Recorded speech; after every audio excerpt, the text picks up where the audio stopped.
weight, of course. She reached up to cup his head between her hands, and a chill ran through him. "There's something wrong with your eyes," she said with a frown. "I'm afraid to try fixing that without studying on it. The smallest mistake could blind you. How well can you see? How many fingers am I holding up?" "2. I can see fine," he lied.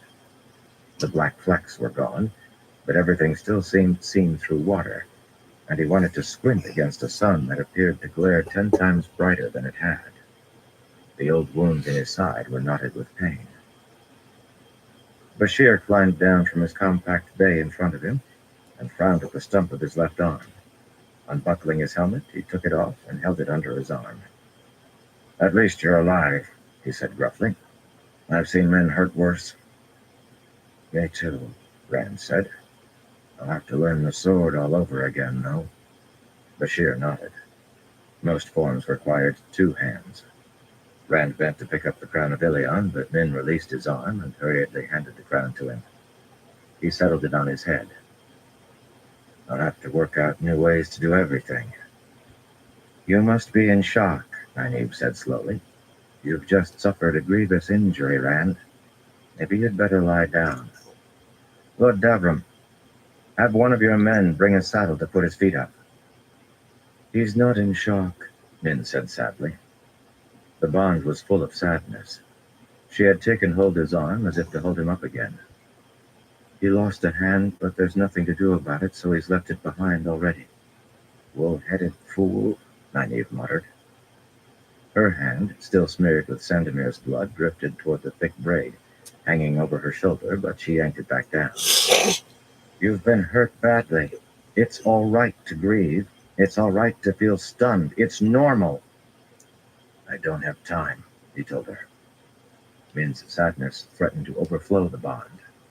Right, he was all right. Why did she feel so sad?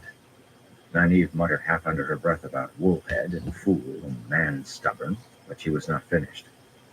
"Those old wounds in your side have broken open," she almost growled. "You aren't bleeding badly, but you are bleeding. Maybe I can finally do something about them."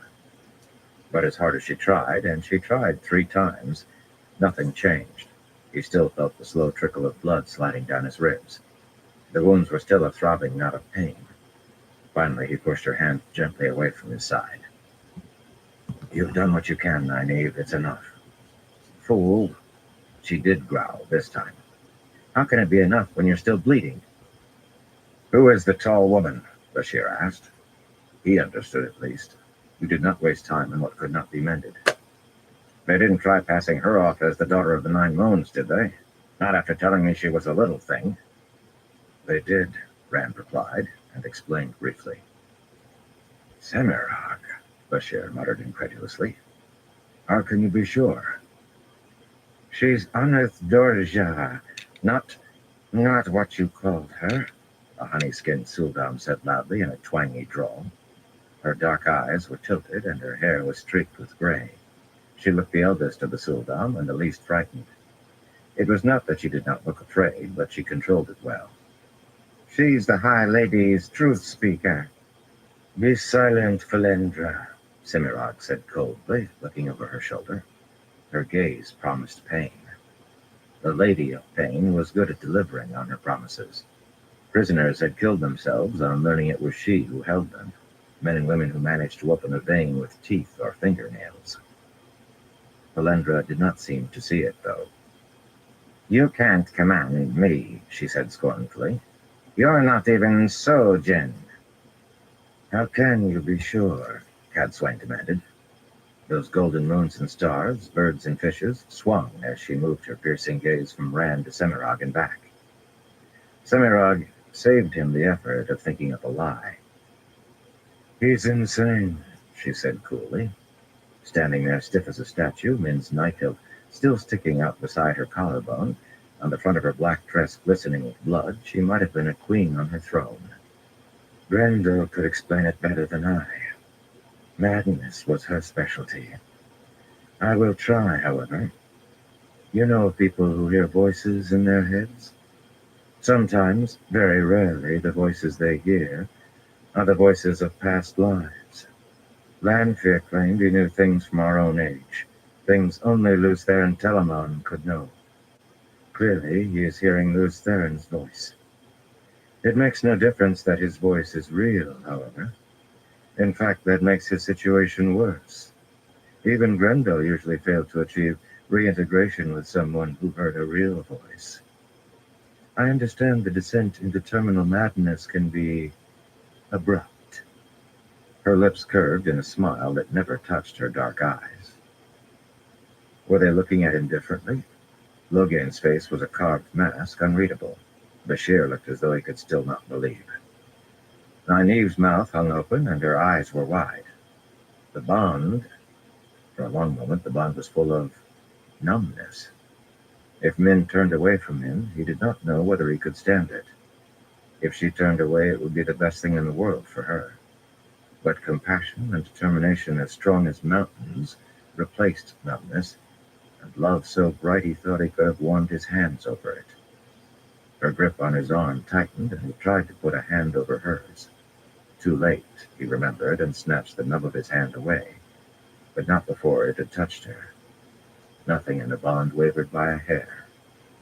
Cadsuane moved closer to the taller woman and looked up at her. Facing one of the Forsaken seemed to phase her no more than facing the Dragon Reborn did. "You're very calm for a prisoner. Rather than deny the charge, you give evidence against yourself." Semirog shifted that cold smile from Rand to Cadsuane. "Why should I deny myself?" Pride dripped from every word. "I am Semirog." Someone gasped, and a number of the Suldam and Damani started trembling and weeping. One Suldam, a pretty yellow-haired woman, suddenly vomited down the front of herself, and another, stocky and dark, looked as if she might. Cadsuane simply nodded. "I am Cadsuane Malydrin. I look forward to long talks with you." Semirog sneered. She had never lacked courage.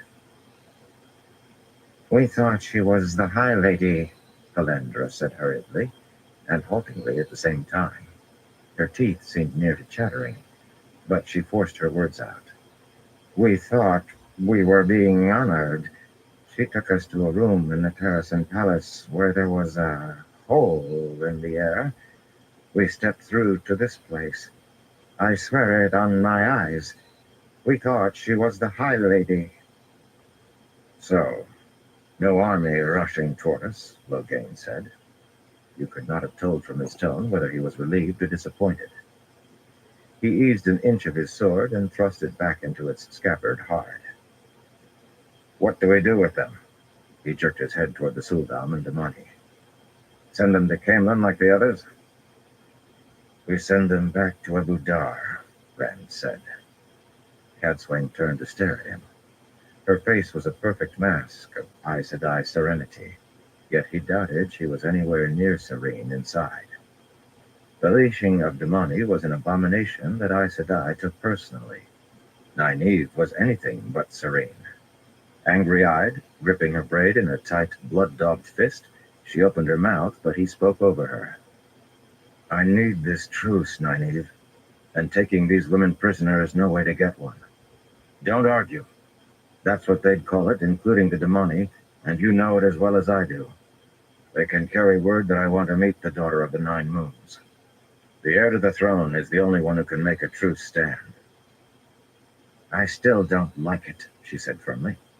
"We could free the Damani. The others will do as well for carrying messages." The Damani, who had not been weeping before, burst into tears. Some of them cried to the Suldam to save them. Nynaeve's face took on a sickly cast, but she threw up her hands and gave over arguing. The two soldiers Bashir had sent into the house came out, young men who walked with a rolling motion, more accustomed to saddles than their own feet. Ahmad had a luxuriant black beard that fell below the edge of his helmet and a scar down his face.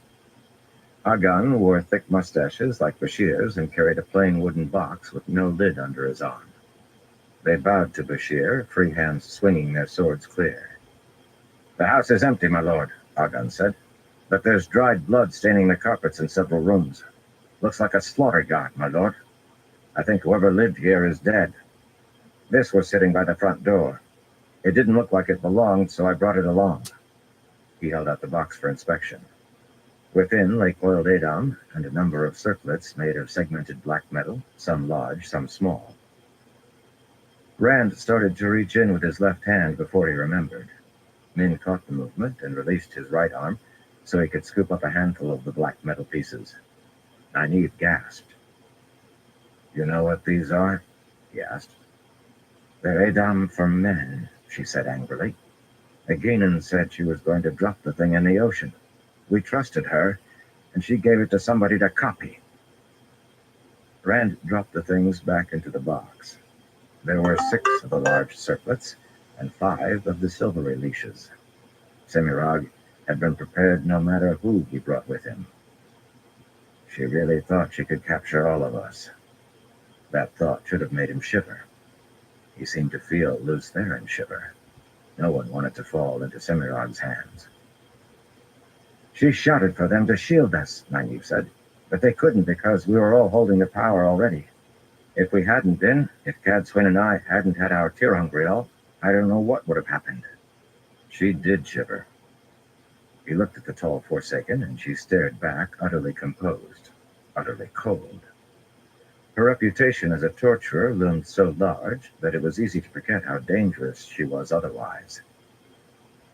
"Tie off the shields on the others so they'll unravel in a few hours, and send them to somewhere near Abu Dar." For a moment he thought Nynaeve was going to protest again, but she contented herself with giving her braid a strong tug and turning away. "Who are you to ask for a meeting with the High Lady?" Falendra demanded. She emphasized the title for some reason. "My name is Randall Thor. I'm the Dragon Reborn." If they had wept at hearing Semirog's name, they wailed at hearing his. Ashandarai slanted across his saddle. Mat sat pips in the darkness among the trees and waited, surrounded by 2,000 mounted crossbowmen. The sun was not long down, and events should be in motion. The Seanchan were going to be hit hard tonight in half a dozen places, some small and some not so small, but hard in every case. Moonlight filtering through the branches overhead gave just enough illumination for him to make out Tuon's shadowed face. She had insisted on staying with him, which meant Selucia was at her side, on her dung, of course, glaring at him as usual. There was not enough moon shadows to obscure that, unfortunately. Tuon must be unhappy about what was to happen tonight, yet nothing showed on her face. What was she thinking? Her expression was all the stern magistrate. "Your scheme do entail a good deal of luck," Teslin said, not for the first time. Even shadowed, her face looked hard. She shifted in her saddle, adjusting her cloak. "It'd be too late to change everything, but this part can be abandoned, certainly." He would have preferred to have Bethamin or Sita, neither bound by the 3 oaths, and both knowing the weaves Damani used for weapons, something that horrified the Aes Sedai. Not the weaves, just that Bethamin and Sita knew them. At least he thought he would. Lylwyn had flatly refused to fight any Seanchan except to defend herself. Bethamin and Sita might have done the same, or found at the last minute that they could not act against their countrymen. In any case, the Aes Sedai had rejected allowing the 2 women to be involved, and neither had opened her mouth once that was said. That pair was too meek around Aes Sedai to say boo to a goose. "Grace favor you, Teslin Sedai, but Lord Mat is lucky," Captain Mandawin said. The stocky, one-eyed man had been with the band since the first days in Cairhien, and he had earned the gray streaks in his hair, hidden now beneath his green-painted helmet, an open-faced footman's helmet, in battles against Tyr and Andor before that. "I remember times we were outnumbered, with enemies on every side, and he danced the band around them. Not to slip away, mind, but to beat them. Beautiful battles." "A beautiful battle is one you don't have to fight," Mat said, more sharply than he intended.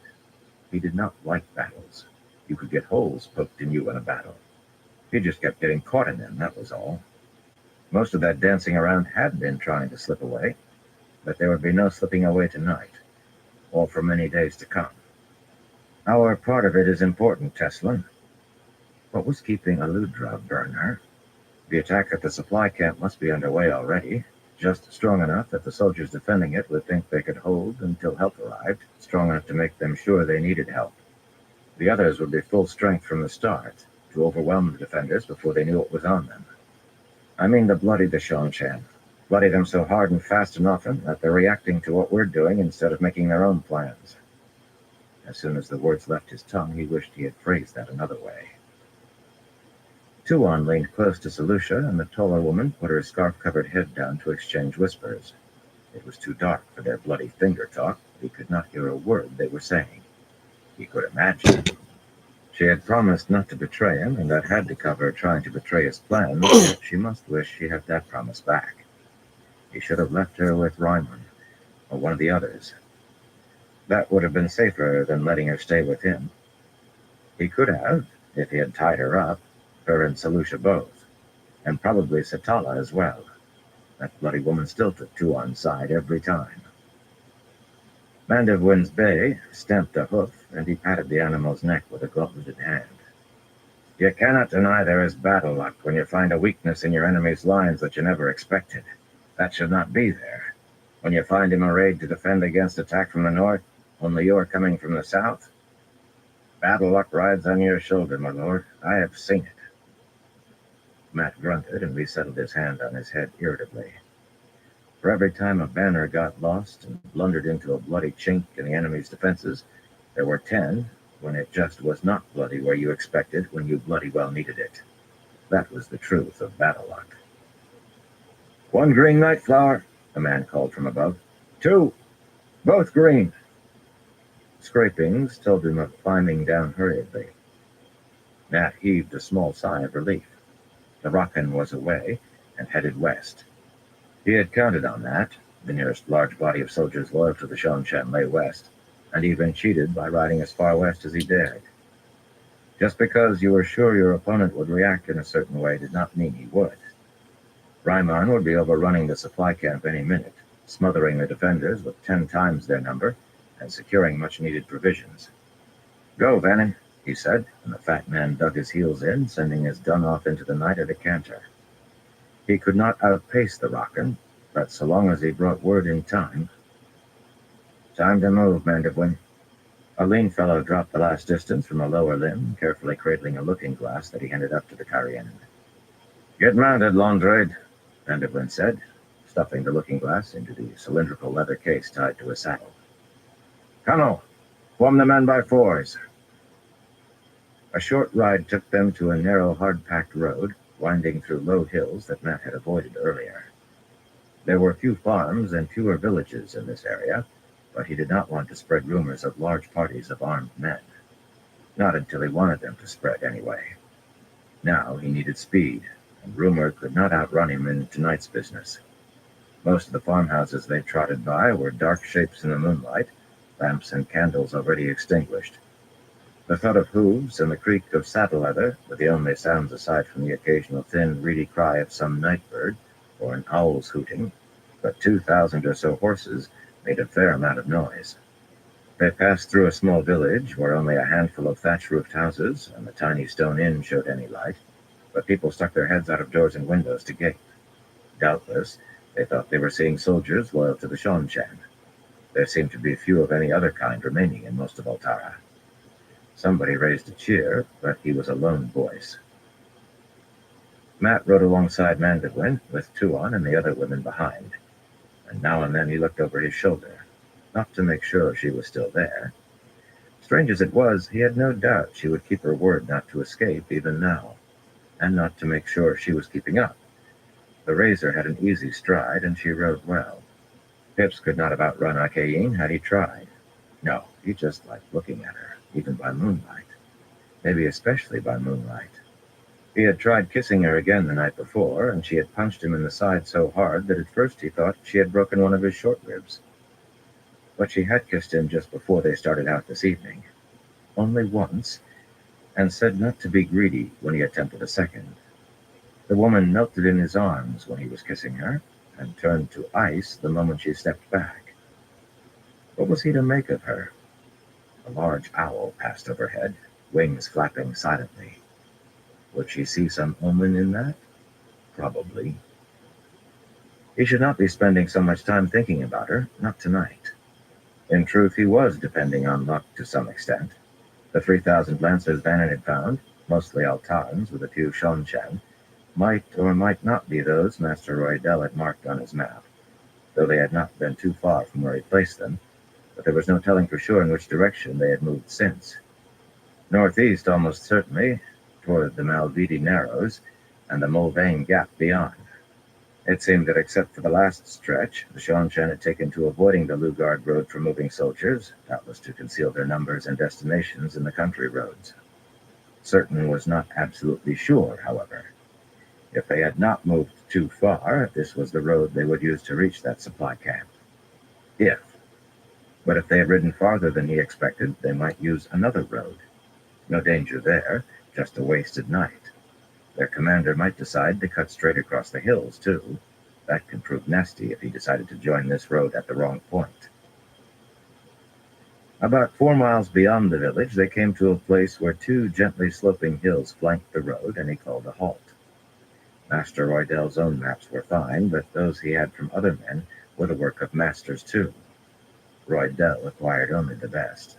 Matt recognized this spot as if he had seen it before. Vanderwyn wheeled his horse around. Admar, Eindel, take your men up the north slope. Madwyn, Dongle, the south slope. 1 man in 4 to hold horses. Hobble the horses, Matt said, and put the feed bags on to stop whinnying. They were facing lancers. If it all turned sour and they tried to run, those lancers would ride them down like they were hunting wild pigs. A crossbow was no good from horseback, especially if you were trying to get away. They had to win here. The Kyrianan stared at him, any expression hidden by the face bars of his helmet, but he did not hesitate. Hobble the horses and put on their nose bags, he ordered. Every man on the line. Tell off some to keep watch north and south, Matt told him. Battle luck can run against you as easily as in your favor. Vanderwyn nodded and gave the order. The crossbowmen divided and rode up the thinly treed slopes, their dark coats and dull green armor fading into the shadows. Burnished armor was all very well for parades, but it could reflect moonlight as well as sunlight. According to Telmanus, the hardest part had been convincing the lancers to give up their bright breastplates and the nobles their silvering and gilding. The foot had seen sense straight off. For a time, there was the rustle of men and horses moving across the mulch, moving through brush, but finally silence fell. From the road, Matt could not have told there was anyone on either slope. Now, he just had to wait. Tuon and Selucia kept him company, and so did Teslin, though a gusting breeze had sprung up from the west that tugged at cloaks. But of course, Aes Sedai could ignore such things, though Teslin held hers shut. Selucia let the gusts take her cloak where it would, oddly, but Tuon took to holding hers closed with one hand. You might be more comfortable among the trees, he told her. They'll cut the wind. For a moment, she shook with silent laughter. I'm enjoying watching you take your ease on your hilltop, she drawled. Matt blinked. Hilltop? He was sitting pips in the middle of the bloody road with flaming gusts cutting through his coat like winter was coming back. What was she talking about, hilltop? Have a care with Jolene, Teslin said, suddenly and unexpectedly. She be childish in some ways, and you do fascinate her, the way a shiny new toy do fascinate a child. She will bond you if she can decide how to convince you to agree. Perhaps even if you do not realize you be agreeing. He opened his mouth to say there was no bloody flaming chance of that, but Tuon spoke first. She cannot have him, she said sharply. Drawing a breath, she went on in amused tones. Toy belongs to me, until I am through playing with him. But even then I won't give him to a Marath the money. You understand me, Tessie? You tell Rosie that. That's the name I intend to give her. You can tell her that, too. The sharp gusts might not have affected Teslin, but she shivered at hearing her demonic name. Aes Sedai's serenity vanished as rage contorted her face. What I do understand. Give over, Matt cut in. Both of you. I'm in no mood to listen to the pair of you trying to jab each other with needles. Teslin stared at him, indignation playing even by moonlight. Why, Toy, Tuon said brightly. You're being masterful again. She leaned over to Solutia and whispered something that made the bosomy woman give a loud guffaw. Hunching his shoulders and pulling his cloak around him, he leaned on the high pommel of his saddle and watched the night for Vannon. Women. He would give up all of his luck, well, half, if he could understand women. What do you think you can achieve with raids and ambushes? Teslin said, again not for the first time. The Shonchan will only send enough soldiers to hunt you down. She and Jolene had kept trying to stick their noses into his planning, and so had Edicina to a lesser extent, until he chased them away. Aes Sedai thought they knew everything, and while Jolene at least did know something of war, he had not needed advice. Aes Sedai advice sounded an awful lot like telling you what to do. This time, he decided to answer her. I'm counting on them sending more soldiers, Teslin, he said, still watching for Vannon. The whole army they have in the Mulvane Gap, in fact. Enough of it, anyway. They're more likely to use that than any other. Everything Tom and Julian picked up says their big push is aimed at Ilion. I think the army in the Gap is to guard against anything coming at them out of Murundi or Andor. But they're the stopper and the jar for us. I mean to pull that stopper out so we can pass through. After several minutes of silence, he looked over his shoulder. The three women were just sitting their horses and watching him. He wished he had enough light to make out their expressions. Why were they bloody staring? He settled back to looking for Vannon, yet it seemed he could feel their eyes on his back. Perhaps 2 hours by the shifting of the fat crescent moon went by, with the wind slowly picking up strength. It was enough to take the night beyond cool into cold. Periodically, he tried to make the women take shelter among the trees, but they resisted stubbornly. He had to remain to catch Vannon without having to shout. The Lancers would be close behind the man, perhaps very close if their commander was a fool, but they did not. He suspected that Teslin refused because Tuon and Solutia did. That made no sense, but there it was. As for why Tuon refused, he could not have said, unless it was because she liked to listen to him arguing himself hoarse. Eventually, the wind brought the sound of a running horse, and he sat up straight in his saddle. Vannon's dun cantered out of the night, the bulky man as always, an improbable sight in the saddle. Vannon drew rein and spat through a gap in his teeth. They're a mile or so behind me, but there's maybe 1,000 more than there was this morning. Who's ever in charge knows his business. They're pushing hard without blowing their horses. If you be outnumbered 2-1, Teslin said, perhaps you will reconsider. I don't intend to give them a stand-up fight, Matt broke in, and I can't afford to leave 4,000 Lancers loose to make trouble for me. Let's join Mandeville. The kneeling crossbowman on the slope of the northern hill made no sound when he rode through their line with the women and Vannon, just shuffled aside to let them through. He would have preferred at least 2 ranks, but he needed to cover a wide front. The sparse trees did cut the wind, but not by much, and most of the men were huddled in their cloaks. Still, every crossbow he could see was drawn, with a bolt in place. Mandeville had seen Vannon arrive, and knew what it meant. The Kyrianan was pacing just behind the line until Matt appeared and swung down from Pips.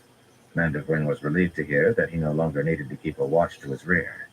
He merely nodded thoughtfully at hearing of 1,000 more Lancers than expected, and sent a man racing off to bring the watchers down from the crest to take their places in the line.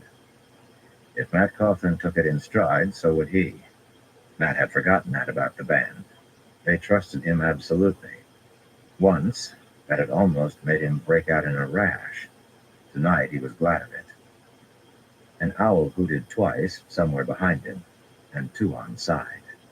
Is there an omen in that? He asked, just for something to say. I'm glad you are finally taking an interest, Toy. Perhaps I will be able to educate you yet. Her eyes were liquid in the moonlight. An owl hooting twice means someone will die soon. Well, that put a bloody end to conversation. Soon enough, the Shonchan appeared, 4 abreast, and leading their horses at a trot, lances in hand. Vannon had been right about their commander knowing his job. Cantered for a time, then led at a trot, horses could cover a lot of ground quickly. Fools tried to gallop long distances and ended with dead or crippled horses. Only the first 40 or so wore the segmented armor and strange helmets of Shonchan. Pity that. He had no idea how the Shongshen would feel about casualties to their Altaran allies. Losses to their own would catch notice, though. When the middle of the column was right in front of him, a deep voice on the road suddenly shouted, "Gunner, hold!" Those two words carried the familiar slurred drawl of the Shongshan. The men in segmented armor stopped sharply. The others straggled to a halt. Matt drew breath. Now that had to be Taviran work. They could hardly have been better placed if he had given the order himself. He rested a hand on Teslin's shoulder. She flinched slightly, but he needed to get her attention quietly. "Runner!" the deep voice shouted. "Out!" Below, soldiers moved to obey. "Now," Matt said quietly. The foxhead went cold on his chest, and suddenly a red ball of light was floating high above the road, bathing the soldiers below in an unearthly glow. They had only a heartbeat to gape. Along the line below Matt, 1,000 crossbow strings gave what sounded like one loud snap, and 1,000 bolts streaked into the formation, punching through breastplates at that short range, knocking men from their feet, sending horses rearing and screaming, just as 1,000 more struck from the other side. Not every shot struck squarely, but that hardly mattered with a heavy crossbow. Men went down with shattered legs, with legs ripped half off. Men clutched at the stumps of ruined arms, trying to stem the flow of blood. Men screamed as loudly as the horses. He watched a crossbowman nearby as the fellow bent to fasten the paired hooks of the bulky box-like crank, hanging from a strap at the front of his belt, to his crossbow string. As the man straightened, the cord streamed out of the crank, but once he was erect, he set the crank on the butt of the upended crossbow, moved a small lever on the side of the box, and began to work the handles. 3 quick turns with a rough whirring sound, and the string caught on the latch. "Into the trees!" the deep voice shouted. "Close with them before they can reload! Move!" Some tried to mount, to ride into the attack, and others dropped reins and lances to draw swords. None made it as far as the trees. 2,000 more bolts slashed into them, cutting men down, punching through men to kill men behind or topple horses. On the hillside, men began working their cranks furiously, but there was no need. On the road, a horse kicked feebly here and there. The only men moving were frantically trying to use whatever they had to hand for tourniquets to keep from bleeding to death. The wind brought the sound of running horses. Some might have riders. There were no more shouts from the deep voice. "Mounted wind!" Matt shouted. "We're done here. Mount the men. We have places to be." "You must stay to offer aid," Teslin said firmly. "The rules of war do demand it." "This is a new kind of war," he told her harshly. Light was silent on the road, but he could still hear the screaming. "They'll have to wait for their own to give them aid." Tuan murmured something half under her breath. He thought it was, "A lion can have no mercy," but that was ridiculous. Gathering his men, he led them down the north side of the hill. There was no need to let the survivors see how many they were. In a few hours, they would join up with the men from the other hill, and in a few hours more, with Carloman. Before sunrise, they were going to hit the Shongshan again. He intended to make them run to pull that bloody stopper for him. Chapter 28. In Malden. Just before first light, Fail was fastening the wide belt of golden links around her waist for the last time when Dirain entered the small, already crowded, peaked tent where they all slept. Outside, the sky would be starting to turn gray, but inside it might still have been night. Fail's eyes had adapted to the darkness, though. The slender little woman with black hair that spilled to her waist in waves was frowning around her yawns. She had stood just below the high seat of her house in Kyrian, but she had been wakened in the night because Savannah could not sleep and wanted to be read to. Savannah enjoyed Dirain's voice, and likely the tales she carried of supposed misdeeds among Savannah's Guy Shine. The Kyrianan woman was never chosen out as one of those who had failed to please. Her hands went to her golden collar, then hesitated when she took in Fail, Aleandra, and Megdin, already dressed and on their feet.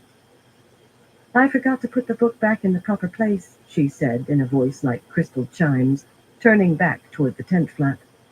"Savannah will have me beaten if she sees it out of place when she wakes."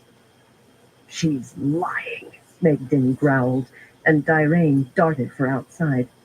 That was enough to convince Fail. She grabbed the woman's cowl and hauled her back into the tent. Diraine opened her mouth to scream, but Aleandra clapped her hand over it, and the three of them wrestled the woman to the blanket-strewn ground cloth. It took all three. Diraine was small, but she writhed like a snake, tried to claw at them, to bite. While the other two held the woman down, Fail produced the second knife she had secured, a quite serviceable dagger with a ridged steel hilt and a blade longer than her hand, and began slicing strips from one of the blankets. "How did you know?" Aleandra said, struggling to contain one of Diraine's arms while keeping her mouth covered without being bitten. Megden had taken care of the woman's legs by sitting on them and had her other arm twisted to her shoulder blades. Diraine still managed to twist, if uselessly. She was frowning, but when she spoke, her face went smooth. I could just make it out. If she were really worried about being beaten, she'd have frowned harder, not stopped. The golden-haired woman was not a very skilled lady's maid, yet she was a very observant one. But what made her suspicious? Megden shrugged. Maybe one of us looked surprised or guilty, though I can't say how she could have noticed without any light. Soon enough they had Diraine trussed up with her ankles and wrists tied together behind her back. She would not wriggle far like that. A wadded length torn from her shift and tied in place with another piece of blanket served for a gag that let her emit only grunts. She twisted her head to glare up at them. Fail could not see her face very well, but the woman's expression had to be either glaring or pleading, and Diraine only pleaded with Shido. She used her position as one of Savannah's Gaishine to bully Gaishine who were not, and her tail carrying to bully those who were. The trouble was they could not leave her here. Someone might come at any moment to summon one of them to serve Savannah. We can kill her and hide the body, Aleandra suggested, smoothing her long hair that had become disarrayed in the struggle. Where? Megden said, combing her own sun-gold hair with her fingers. She did not sound a lady's maid speaking to a queen. Prisoners were equals in their captivity, or else they aided their captors. It had taken time to teach Aleandra that. It has to be somewhere she won't be found for at least a day. Savannah might send men after Galena to bring us back if we're suspected of killing one of her belongings. She vested that word with all the scorn it would bear. And I don't trust Galena not to let them bring us back.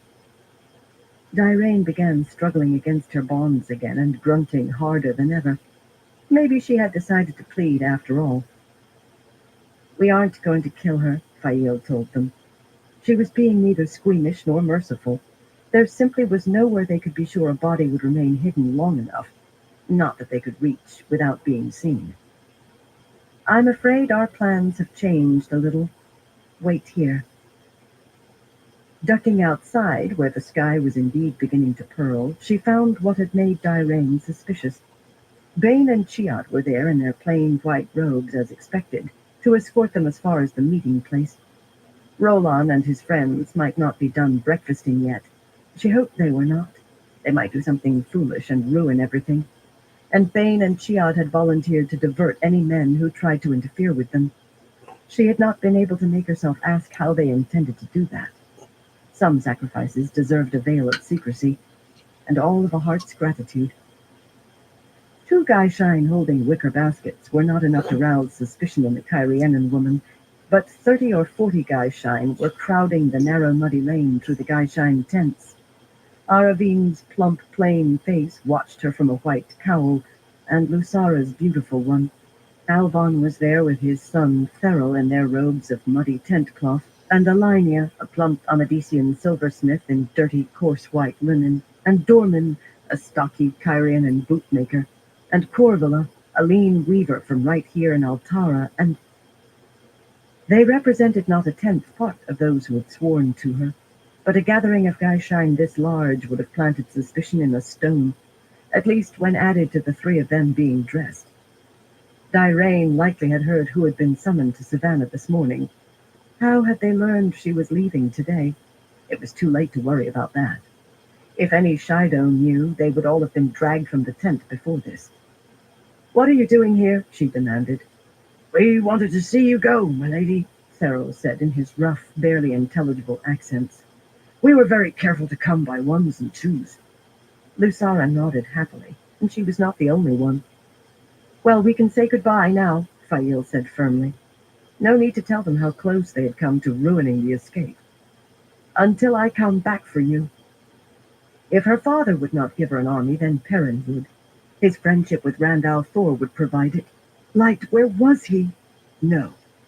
She had to be glad he had not caught up yet, had not gotten himself killed trying to sneak into the camp and rescue her. She had to be glad and not think of what might be delaying him. "Now go, before someone sees you here and runs to tell tales. And don't talk to anyone about this." Her adherents were safe enough, otherwise she would already be chained. But there were too many like Dyrain among the Gaishain, and not only among the long-held Kyrianen. Some people naturally set to licking wrists wherever they were. They bowed or curtsied or knuckled their foreheads, just as if nobody might be poking their heads out to sea, and scattered in every direction with chagrined expressions. They really had expected to watch her leave. She had no time to fritter away on exasperation. Hurrying to Bane and Chiad, she hastily explained the situation inside the tent. They exchanged glances when she finished and put down the baskets to free fingers from maiden hand talk. She avoided looking at their hands, since they plainly wanted privacy. Not that she could have understood much in any case. Their hands moved very fast. Flame-haired Bane, with her dark blue eyes, stood nearly half a hand taller than she. Gray-eyed Chiad, just a finger taller. They were her close friends, but they had adopted each other as first sisters, and that created bonds closer than any friendship. "We will take care of Dyrain, Saigon," Chiad said at last. "But it means you must go into the town alone." Fail sighed, but there was no helping it. Perhaps Roland was already awake. He could be watching her that minute. He always seemed to appear out of nowhere when she needed him. Surely he would not interfere with her leaving, not when he had promised to take her when he himself left.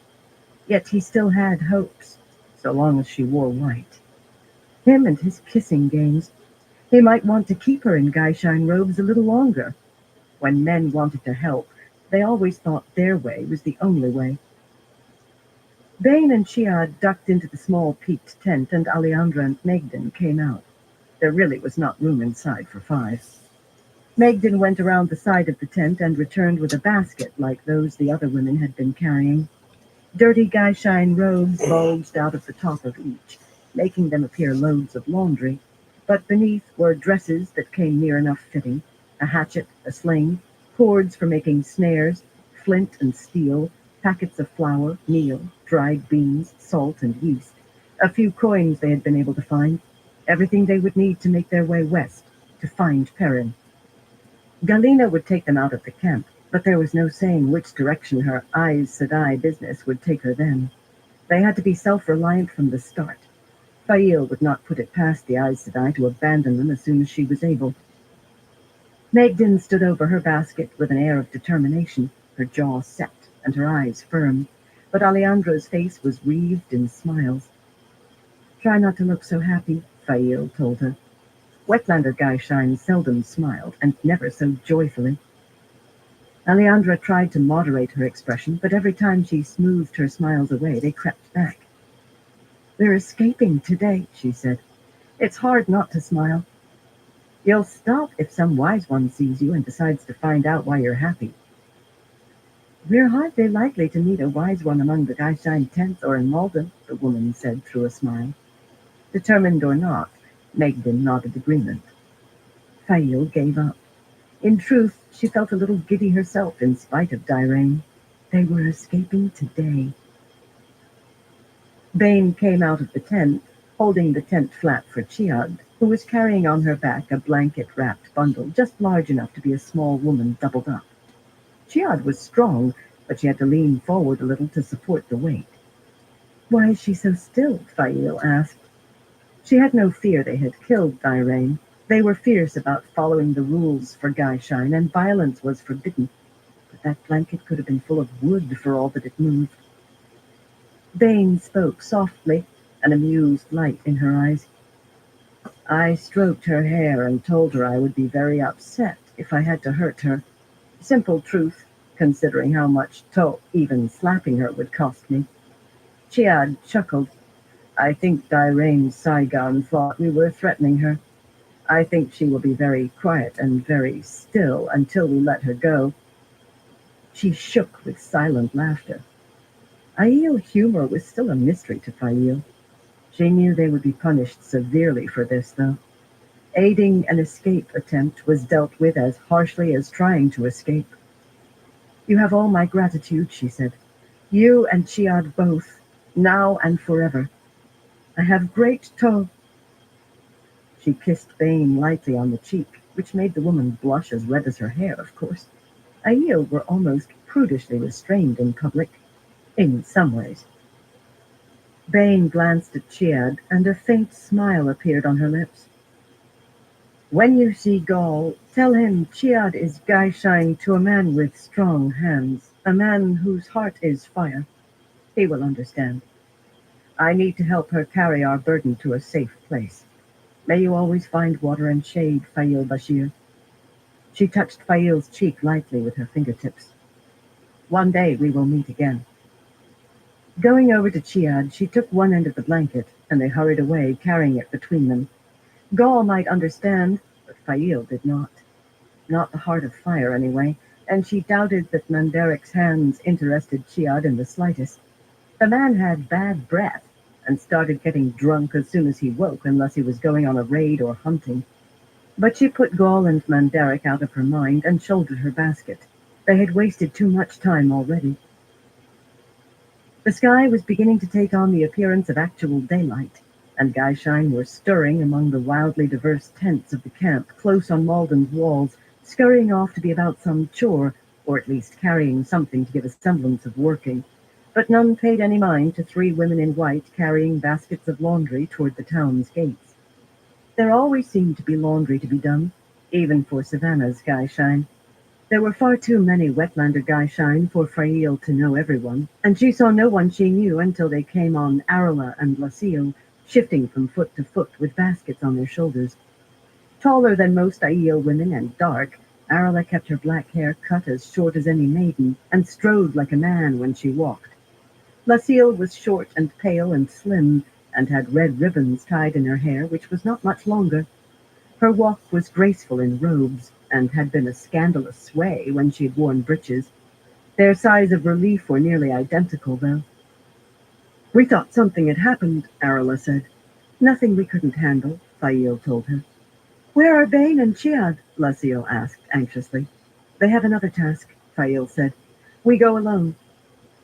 They exchanged glances, and their sighs were far from relieved this time. Of course Roland would not interfere. Not with them getting away. Of course not. The iron-strapped gates of Malden stood open, shoved back against the granite walls as they had since the city fell. Rust had turned the broad iron straps brown, and the hinges were so rusty that pushing the gates shut again might be impossible. Pigeons nested in the gray stone towers flanking them now. They were the first to arrive. At least, Fail could see no one ahead of them down the street. As they walked through the gates, she retrieved her dagger from the pocket inside her sleeve and held it with the blade pressed against her wrist, pointing up her arm. The other women made similar motions, if not so deftly. Without Bane and Chiad, and hoping that Roland and his friends were otherwise occupied, they had to provide their own protection. Malden was not as dangerous for a woman, for a Gaishain woman. Shido who tried to prey on their own got short shrift. Not as dangerous as the Shido portion of the camp, yet women had been assaulted there, sometimes by groups of men. The lights said if they were accosted, it was only by one or two. One or two they might catch by surprise and kill before they realized these Gaishain had teeth. If there were more than two, they would do what they could, but an Aiel weaver or potter was as dangerous as most trained armsmen. Baskets or no baskets, they walked on their toes, heads swiveling, ready to spring in any direction.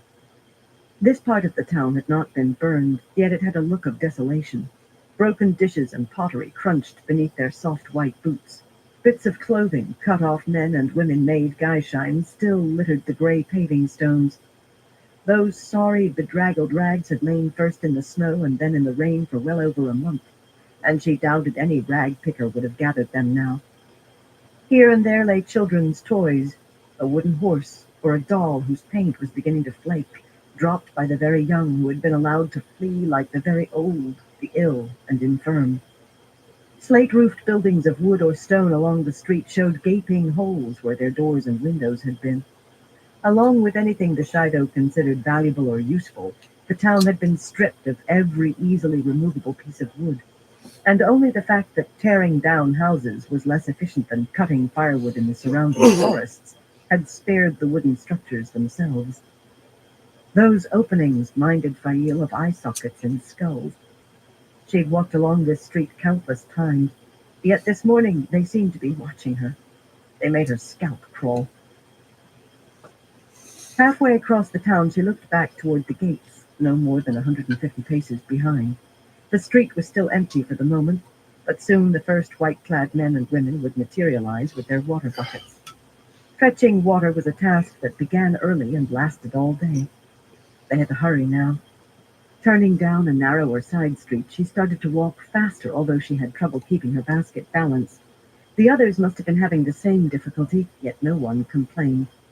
They had to be out of sight before those guyshine appeared. There was no reason for any guyshine entering the town to leave the main street until they reached the cistern below the fortress. An attempt to curry favor or just a careless word could send Shido into the town hunting for them, and there was only one way out, short of climbing onto the walls and dropping 10 paces to the ground, hoping that no one broke a leg. At a now signless inn, 3 stories of stone and empty windows, she darted into the common room, followed by the others. Lucille set down her basket and pressed herself against the doorframe to keep watch up the street. The beam-ceilinged room was bare to the dusty floorboards, and the stone fireplaces were missing their andirons and fire tools. The railing had been stripped from the staircase at the back of the room, and the door to the kitchen was gone too. The kitchen was just as empty. She had checked. Pots and knives and spoons were useful. Fail lowered her basket to the floor and hurried to the side of the staircase. It was a sturdy piece of work, of heavy timbers, and made to last for generations. Tearing it down would have been nearly as hard as tearing down a house. She felt underneath, along the top of the wide outer support, and her hand closed on the wrist-thick, not quite glassy rod. It had seemed as good a hiding place as she could find, a place no one would have any reason to look, but she was surprised to find she had been holding her breath. Lucille remained by the doorway, but the others hurried to Fail without their baskets. At last, Alejandra said, gingerly touching the rod with her fingertips. The price of our freedom. What is it? An angreal, Fail said. Or perhaps a turangreal. I don't know for certain, except that Galena wants it very badly, so it must be one or the other. Megden put her hand on the rod boldly. It could be either, she murmured. They often have an odd feel. So I've been told, anyway. She claimed never to have been to the White Tower, but Fail was not so sure she once had been. Megden could channel, but so weakly and with so much difficulty that the wise ones saw no danger in letting her walk free. Well, as free as any guyshine was. Her denials might well be a matter of shame. Fail had heard that women who had been put out of the tower because they could not become Aes Sedai sometimes denied ever having gone in order to hide their failure. Arla gave a shake of her head and backed away a step. She was Tyran, and despite traveling with Aes Sedai, she was still uncomfortable over the power or anything to do with it. She looked at the smooth white rod as if at a red adder and licked her lips. Galena might be waiting on us. She might get angry if we make her wait long. Is the way still clear, Lucille? Fail asked as she stuck the rod far down into her basket. Arla exhaled heavily, clearly as relieved at having the thing out of her sight as she had been to see Fail earlier. Yes, the Carianan replied, but I do not understand why. She still stood so that one eye could peek around the corner of the doorframe. The first guy shine should be coming for water by now. Maybe something has happened in the camp, Magdalene said. Suddenly her face was grim, and her knife was in her hand, a wooden-handled affair with a chipped and pitted blade. Fael nodded slowly. Maybe something such as Dirain having been found already. She could not tell where Fael and the others had been going, but she might have recognized some among the waiting Guy Shine. How long would they hold out, if put to the question? How long would Albon hold out if Beryl were? There's nothing we can do about it in any case. Galena will get us out. Even so, when they left the inn, they ran, carrying the baskets in front of them and trying to hold up their long robes so they did not trip. Fail was not the only one to look over her shoulder frequently and stumble. She was not sure whether or not she was relieved to finally see Guy Shine carrying buckets on ropes drift across the crossing of the town's main street. She certainly did not slow down. They did not have far to run. In moments, the smell of charred wood that had faded from the rest of Malden began to grow. The southern end of Malden was a ruin. They halted at the edge of the devastation and edged around a corner so they would not be seen by anyone glancing down the street. From where they stood to the southern wall, near 200 paces, marched roofless shells with blackened stone walls interspersed with piles of charred beams, washed clean of ash by the rains. In places, not even the heaviest timbers remained. Only on the south side of this street were there any structures even close to whole. This was where the fire that raged after the Shido took the city had been finally stopped. Half a dozen buildings stood without roofs, though the lower floors looked intact, and twice as many were leaning piles of black timbers and half-burned boards that appeared on the edge of collapse. There, Magdalene said, pointing east along the street. A long length of red cloth fluttered in the breeze where she pointed. It was tied to a house that seemed ready to fall in. Walking to it slowly, they rested their baskets on the paving stones. The red cloth fluttered again. Why would she want to meet us here? Alejandra muttered. That could cave in if anybody sneezed. She rubbed at her nose as though the word had given her the urge. It is quite sound. I inspected it. Galena's voice behind them jerked Fail's head around. The woman was striding toward them, plainly from one of the sound buildings on the north side of the street. After so long seeing her in that belt and collar of gold and fire drops, she looked odd without them. She still wore her white silk robes, but the absence of the jewelry was convincing. Galena had not somehow managed to turn truth on its head. She was leaving today. Why not in one of the sound buildings? Fail demanded. Or right here? Because I don't want anyone to see it in my hands, Galena said, walking past her. Because no one will look inside that ruin. Because I say so. She stepped through what had been a doorway, ducking under a heavy, charred roof beam that slanted across the opening, and immediately turned to her right and began descending stairs. Don't dawdle. Fail exchanged looks with the other women. This was more than passing strange. If she'll get us out of here, Alejandra growled, snatching up her basket, I'm willing to hand her the thing in a privy. Still, she waited on Fail to pick up her own basket and lead the way. Charred timbers and blackened boards hung low over the stone stairs that led downward, but Galena's ease at entering reassured Fail. The woman would not risk being buried alive or crushed at the very moment she finally gained the rod. Bars and beams of light filtering through gaps in the wreckage gave enough illumination to show that the basement was quite clear, despite the treacherous nature of what lay above. Large barrels stacked along one stone wall, most scorched and with staves sprung from the heat, said that this had been an inn or a tavern, or perhaps a wine merchant's shop. The area around Malden had produced a great deal of mediocre wine. Galena stood in the middle of the grit-covered stone floor in a small beam of light. Her face was all Aes Sedai calm, her agitation of the previous day completely subdued. Where is it? She said coolly. Give it to me. Fail set her basket down and shoved her hand deep inside. When she brought out the white rod, Galena's hands twitched. Fail extended the rod toward her, and she reached for it almost hesitantly. If she'd not known better, Fail would have said she was afraid to touch it. Galina's fingers closed around the rod and she exhaled heavily.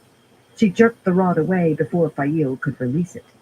The Aes Sedai seemed to be trembling, but her smile was triumphant. "How do you intend to get us away from the camp?" Fail asked. "Should we change our clothes now?" Galina opened her mouth, then suddenly raised her free hand, palm out. Her head tilted toward the stairs as if listening. "It may be nothing," she said softly, "but it's best if I check. Wait here and be quiet." "Be quiet," she hissed when Fail started to speak. Lifting the hem of her silk robes, the Aes Sedai scurried to the stairs and started up like a woman uneasy about what she might find at the top. Her feet passed out of sight behind the sagging boards and beams. "Did any of you hear anything?" Fayo whispered. They all shook their heads. "Maybe she's holding the power. I've heard that She wasn't," Megden interrupted. "I've never seen her embracing—" Suddenly wood groaned overhead, and with a thunderous crash, charred beams and boards collapsed, sending out blinding billows of black dust and grit that sent Fail into paroxysms of coughing. The smell of charring suddenly was as thick in the air as it had been the day Malden burned. Something falling from above hit her shoulder hard, and she crouched, trying to protect her head. Someone cried out. She heard other falling objects hit the basement's stone floor, boards or pieces of boards. Nothing made a loud enough noise to be a roof beam or a heavy joist. Eventually, it seemed like hours, it might have been minutes, the rain of debris stopped. The dust began to thin. Quickly she looked around for her companions and found them all huddling on the floor with their arms around their heads. There seemed to be more light than before, a little more. Some of the gaps overhead were wider now. A trickle of blood ran down Alejandro's face from her scalp. Everyone was dusted with black from head to foot. "Is anyone injured?" Fail asked, finishing with a cough. The dust had not cleared completely, and her throat and tongue felt coated with it. The stuff tasted like charcoal. "No," Alejandra said, touching her scalp gingerly. "A scrape, that's all." The others denied injury as well, though Arla seemed to be moving her right arm carefully. No doubt they had all suffered bruises, and Fail thought her left shoulder was going to be black and blue shortly, but she would not count that a real injury. Then her eyes fell on the stairs, and she wanted to weep. Wreckage from above filled the whole space where the staircase had been. They might have been able to squeeze through some of the gaps overhead. Fail thought she could reach them standing on Arla's shoulders, but she doubted she could pull herself through with one good arm, or that Arla could. And if either managed, she would be in the middle of a burned-out ruin and likely as not make the rest of the thing fall in, too. "No," Alejandra moaned. "Not now. Not when we were so close." Rising, she rushed as near to the rubble as she could get, almost pressing against it, and began to shout. "Galina, help us! We're trapped! Channel and lift the boards away! Clear a path for us to get out! Galina! Galina! Galina!" She sagged against the tangle of timbers, shoulders shaking. "Galina!" she wept. "Galina, help us!" "Galina's gone," Fail said bitterly. The woman would have answered if she was still above or had any intention of aiding them. "With us trapped down here, maybe dead, she has the perfect excuse for leaving us behind. Anyway, I don't know whether an Aes Sedai could move some of those timbers if she tried." She did not want to mention the possibility that Galina had arranged that excuse herself. Right. She should never have slapped the woman. It was too late for self-recrimination, though. "What are we going to do now?" Arla asked. "Dig ourselves out," Fail and Megden said at the same instant. Fail looked at the other woman in surprise. Her maid's dirty face wore a queen's resolve. "Yes," Alejandra said, straightening. She turned around, and if runnels of tear tracks marked the dust on her face, no new tears appeared. She really was a queen, and could not like being shamed by the courage of a lady's maid. "We'll dig ourselves out, and if we fail, I will not die wearing this." Unfastening her golden belt, she flung it contemptuously into a corner of the basement. Her golden collar followed. "We'll need those to make our way through the Shido camp," Fail said gently. "Galena may not be taking us out, but I intend leaving today." Dirain made that imperative. Vane and Chiad could not keep her hidden long. "Or as soon as we can dig out, anyway. We'll pretend we've been sent to pick berries." She did not want to step on her liege woman's bold gesture, though. "However, we don't need to wear them now." Removing her belt and collar, she righted her basket and set them atop the dirty Gaishine robes. The others emulated her. Alejandra retrieved her own belt and collar with a rueful laugh. At least she could laugh again. Fail wished she could.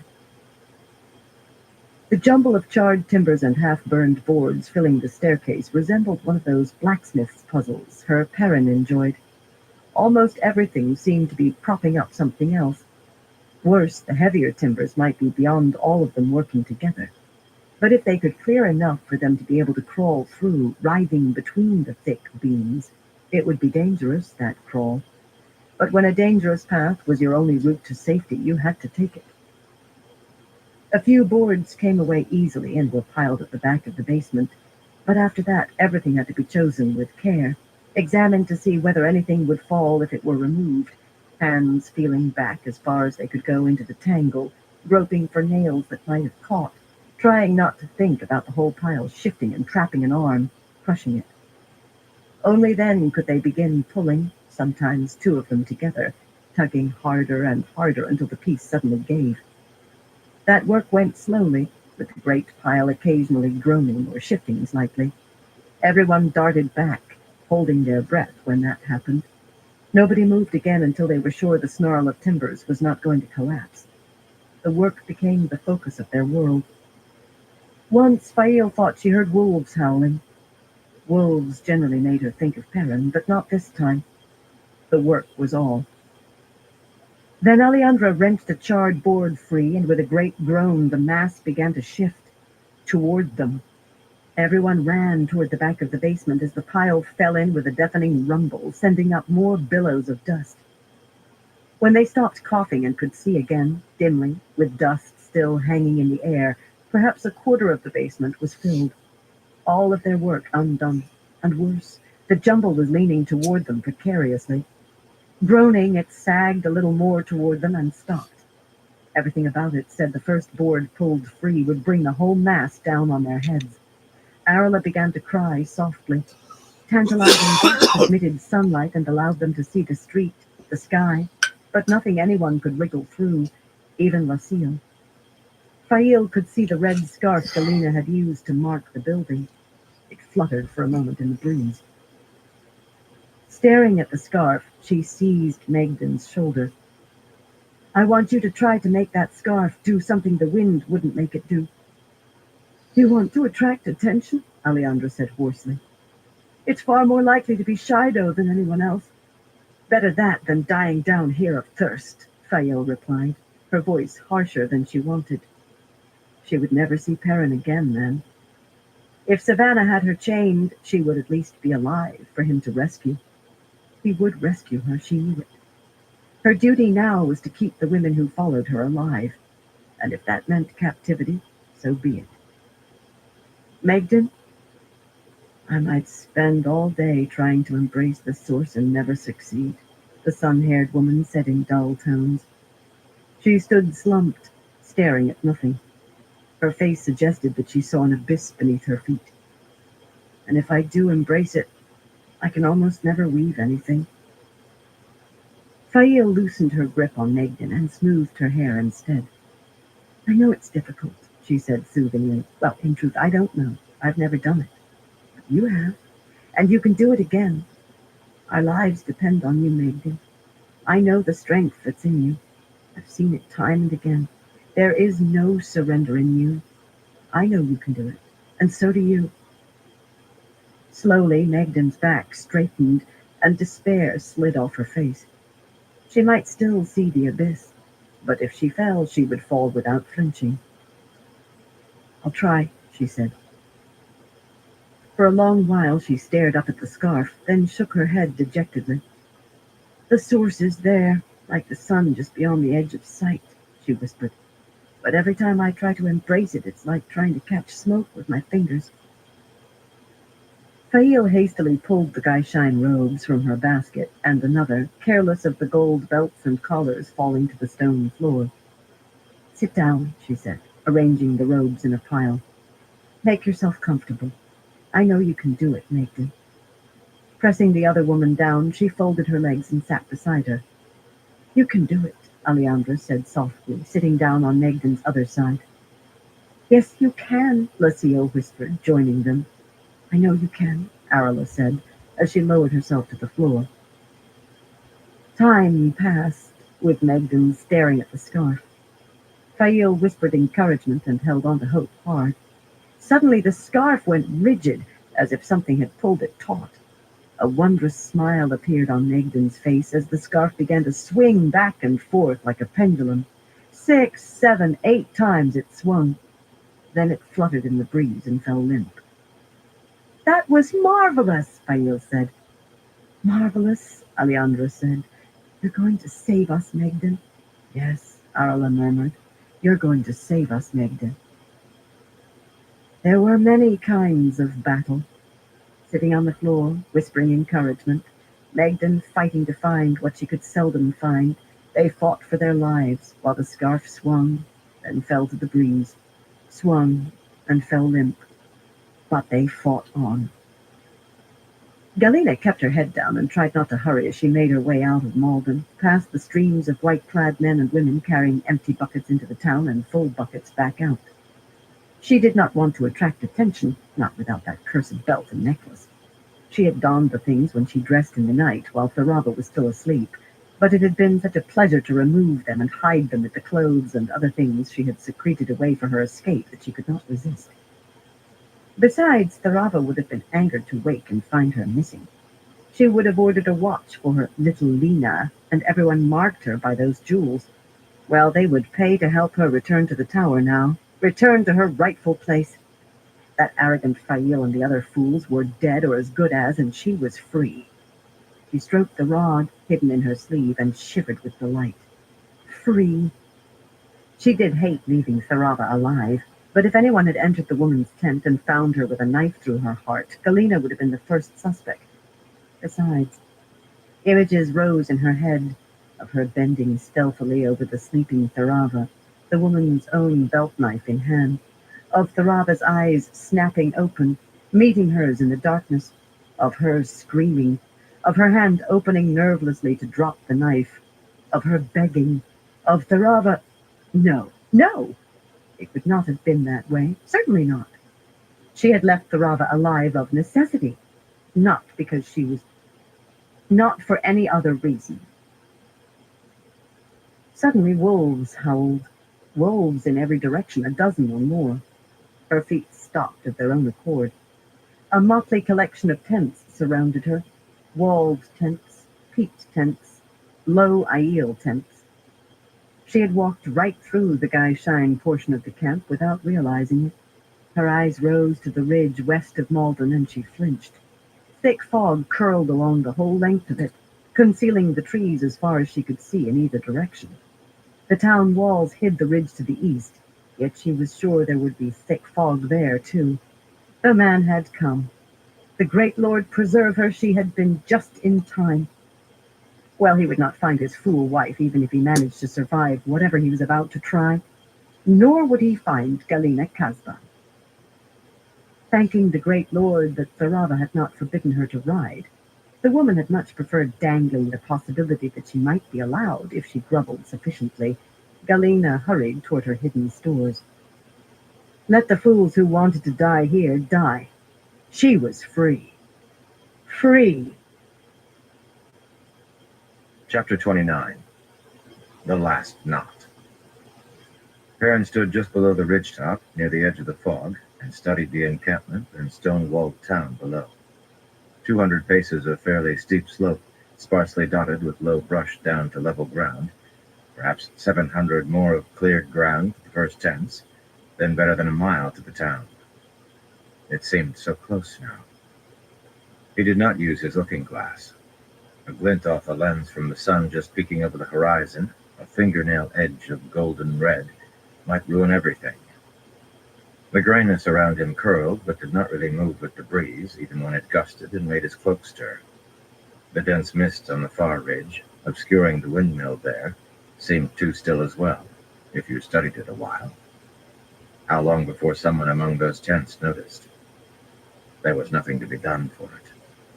The fog felt like any fog, damp and a little cool, but somehow Niall had fixed these mists in place before he went off to his other tasks. The sun would not burn them off even at noonday, or so the Ashaman claimed. Everything would be done by noon, one way or another, but Perrin hoped the man was right. The sky was clear, and they looked to be warm for early spring. Only a few shadows seemed to be outside in the camp, relatively speaking, but thousands of white-clad figures bustled about among the tents.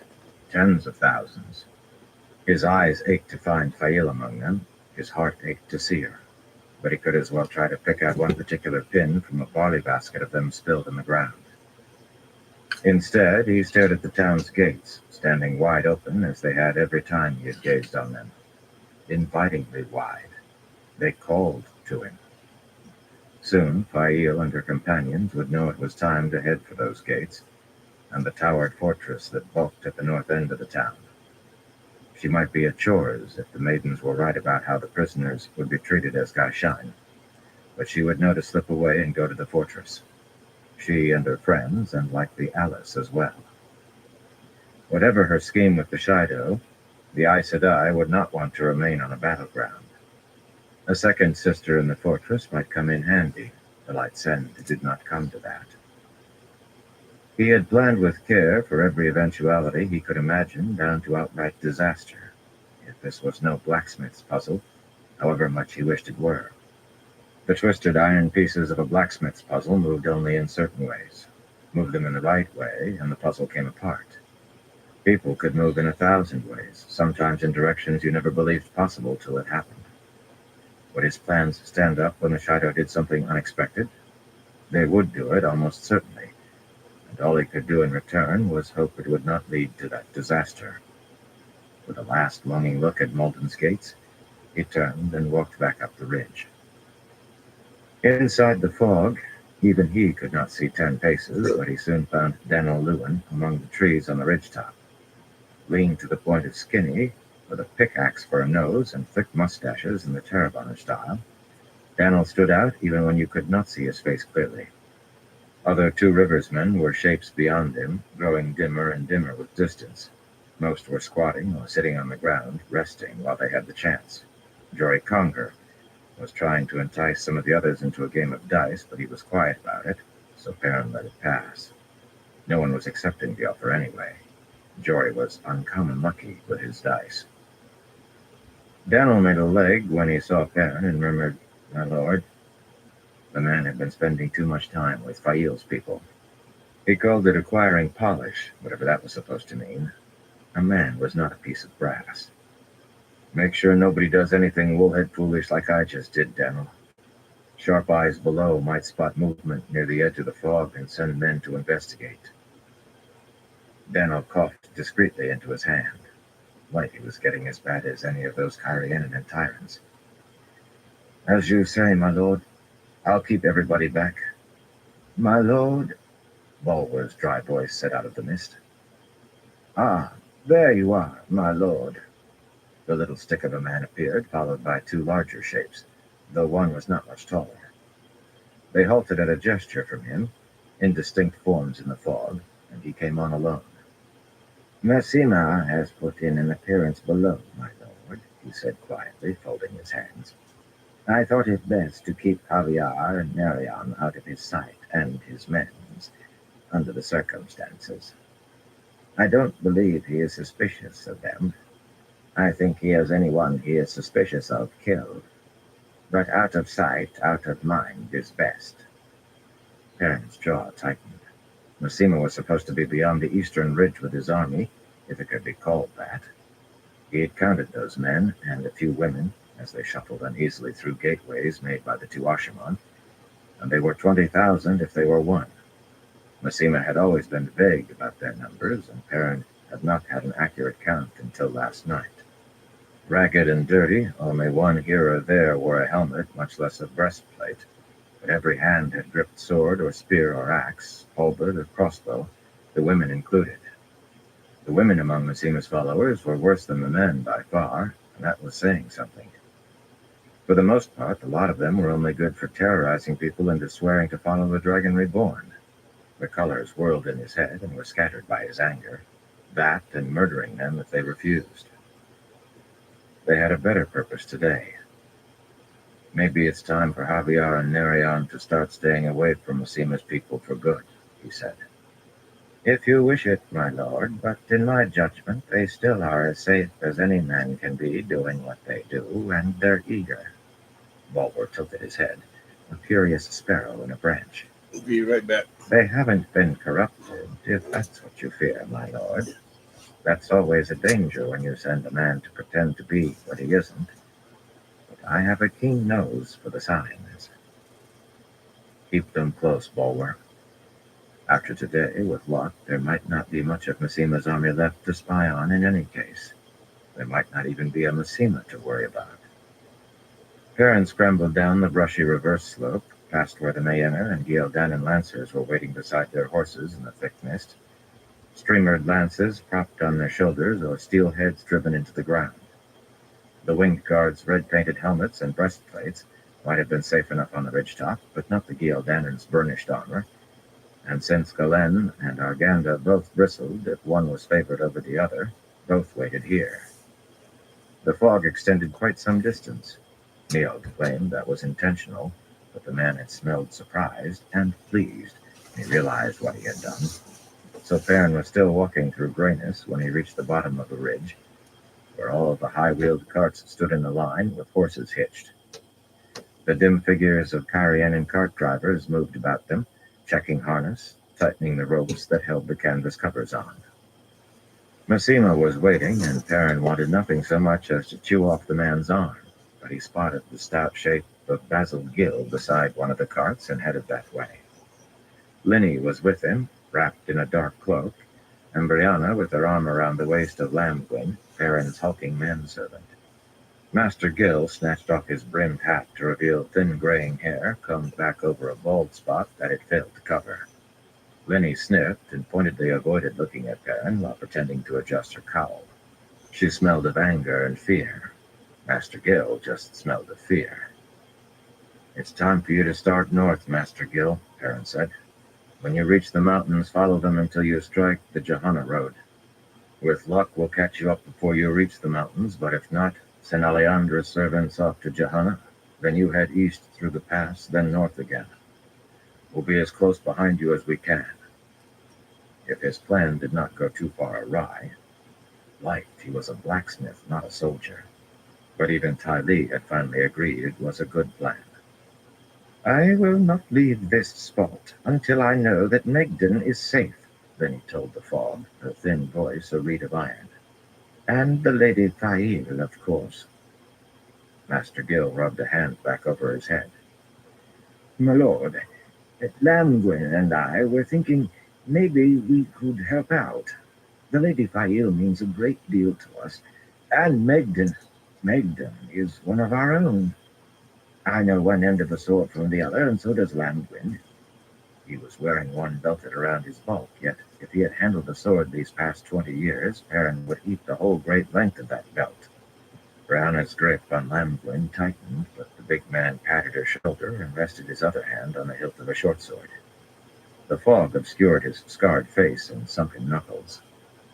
He was a tavern brawler, though a good man even so, but never a swordsman. You're my Shambayan, Master Gill, Perrin said firmly.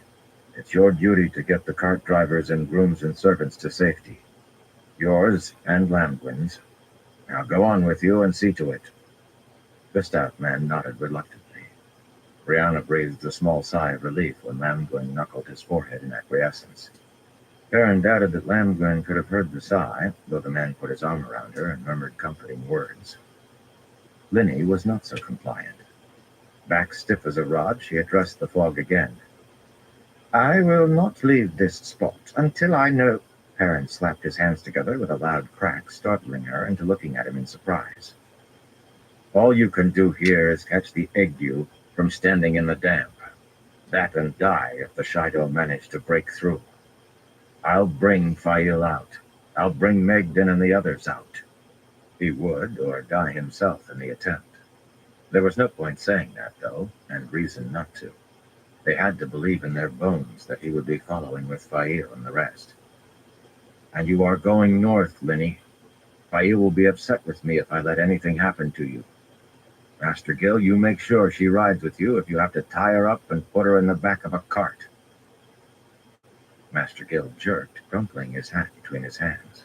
He smelled of alarm suddenly, and Linny of pure indignation. Amusement filled Lamgwin's scent, and he rubbed at his nose as though concealing a smile, but strangely, Brianna was indignant too. Well, he had never claimed to understand women. If he could not understand the woman he was married to, which he could not half the time, then it was unlikely he ever would understand the rest of them. In the end, Linny actually climbed up beside the driver of a cart without having to be forced, though she slapped away Master Gill's hand when he tried to assist her, and the line of carts began to trundle off northward through the fog. Behind one of the carts, laden with the Wise One's tents and possessions, marched a cluster of white-clad Gaishain, meek even now, men and women with their cowls up and their eyes lowered. They were Shido, taken at Kyrian, and in a few months they would put off white and return to their clan. Perrin had had them watched discreetly, despite the Wise One's assurances that they would adhere to Giotto in this regard, whatever others they abandoned, yet it appeared the Wise Ones were right. They still numbered 17. None had tried to run off and warn the Shido beyond the ridge. The cart's axles had been greased liberally, but they still creaked and squealed to his ears. With luck, he and Fail would catch up to them, shy of the mountains. As the strings of spare mounts began to pass him, on long leads held by mounted grooms, a maiden appeared in the mist, coming down the line of carts. Slowly, she resolved into Sulin, shufa around her neck to bare her short white hair, and black veil hanging down onto her chest. A fresh slash across her left cheek would add another scar to her face unless she accepted healing from one of the sisters. She might not. Maidens seemed to have odd attitudes about Wise One's apprentices, or maybe it was just that these apprentices were Aes Sedai. They even saw Anura as an apprentice, though she was not. The Shido sentries to the north are dead, Paranebara, she said, and the men who are going out to replace them. They danced well for Shido. You took casualties? He asked quietly. Elienda and Brienne woke from their dream. She might have been speaking of the weather rather than 2 deaths among women she knew. We all must wake eventually. We had to carry Aviellen the last 2 miles. She will need healing. So, she would accept it. I'll send one of the Aes Sedai with you, he said, looking around in the fog. Aside from the line of horses passing him, he could see nothing. As soon as I can find one. They found him almost as he spoke. Anura and Masuri striding out of the fog, leading their horses, with Berelain and Nasima, his shaven head glistening damply. Even in the mist, there was no mistaking the rumpled nature of the man's brown coat or the proved darn on the shoulder. None of the gold his followers looted stuck to his hands. It all went to the poor. That was the only good that could be said of Nasima. But then a fair number of the poor that gold went to feed had been made poor by having their possessions stolen and their shops or farms burned by Nasima's people. For some reason, Berelain was wearing the coronet of the first of Mayenne this morning, the golden hawk in flight above her brow, though her riding dress and cloak were plain dark gray. Beneath her light, flowery perfume, her scent was patience and anxiety, as odd a combination as Perrin had ever smelled. The 6 Wise Ones were with them too, dark shawls draped over their arms, folded kerchiefs around their temples, holding back their long hair. With all their necklaces and bracelets of gold and ivory, they made Berelain appear simply dressed for once.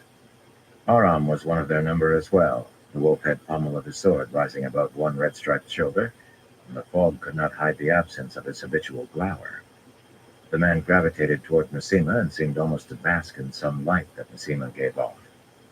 Perrin wondered whether he should have sent Aram with the carts, but if he had, he was sure Aram would have leaped off and sneaked back as soon as he was out of Perrin's sight.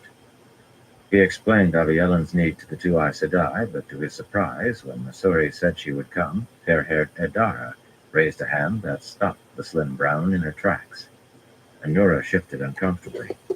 She was no apprentice, and uneasy over Seoned and Masuri's relationship with the Wise Ones. They tried to include her in it, and sometimes succeeded. Janina will see to it, Idara said. She has more skill than you, Masuri Sakawa. Masuri's mouth tightened, but she kept silent. The Wise Ones were quite capable of switching an apprentice for speaking up at the wrong time, even if she did happen to be an Aes Sedai. Sulan led Janina, a flaxen-haired woman who never seemed to be ruffled by anything, off into the fog, Janina striding as quickly as Sulan despite her bulky skirts. So the Wise Ones had learned healing, had they? That might be useful later in the day. The light said it was not needed often. Watching the pair disappear into the murk, Massima grunted. The thick mist hid the ever-burning intensity of his deep-set eyes and obscured the triangular white scar on his cheek, but his scent was full in Perrin's nose, hard and sharp as a freshly stropped razor, yet twitching in a frenzy. That smell of madness sometimes made him think his nose must bleed from breathing it. Bad enough you use these blasphemous women, who do what only the Lord Dragon, blessed be his name, may do, Massima said, his voice full of the heat that the fog concealed in his eyes. The colors spinning in Perrin's head turned into a brief image of Rand and Min, the tall man in a black coat, Nashaman, and he felt the shock right down to his boots. Rand's left hand was gone. No matter. Whatever had happened, and today his business lay elsewhere. But if they know healing, Massima continued, it will be that much harder to kill the savages. A pity you won't let the Shonchan leash all of them. His sidelong glance at Anura and Masuri said he included them, despite the fact both had visited him in secret more than once. They regarded him with Aes Sedai calm, though Masuri's slim hands moved once as if to smooth her brown skirts. She said she had changed her mind and now believed the man must be killed. So why was she meeting him? Why was Anura? Why did Massima allow them? He more than hated Aes Sedai. Perhaps answers could be found now that Aviar and Nerion no longer needed protection. Behind Massima, the Wise Ones stirred.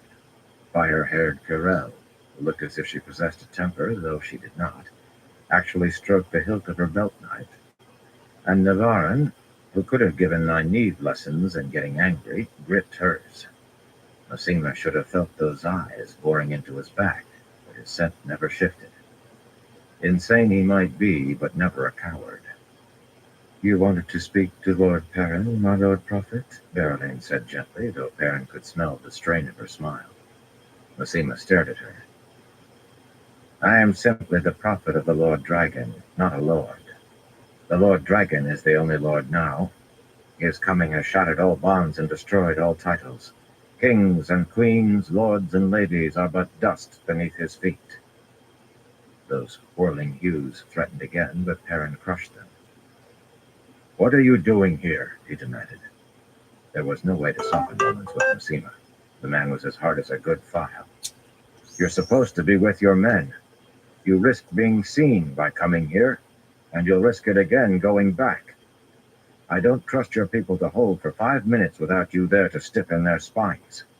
They'll run as soon as they see the shadow coming their way. They are not my people, Ebara. They are the Lord Dragon's people.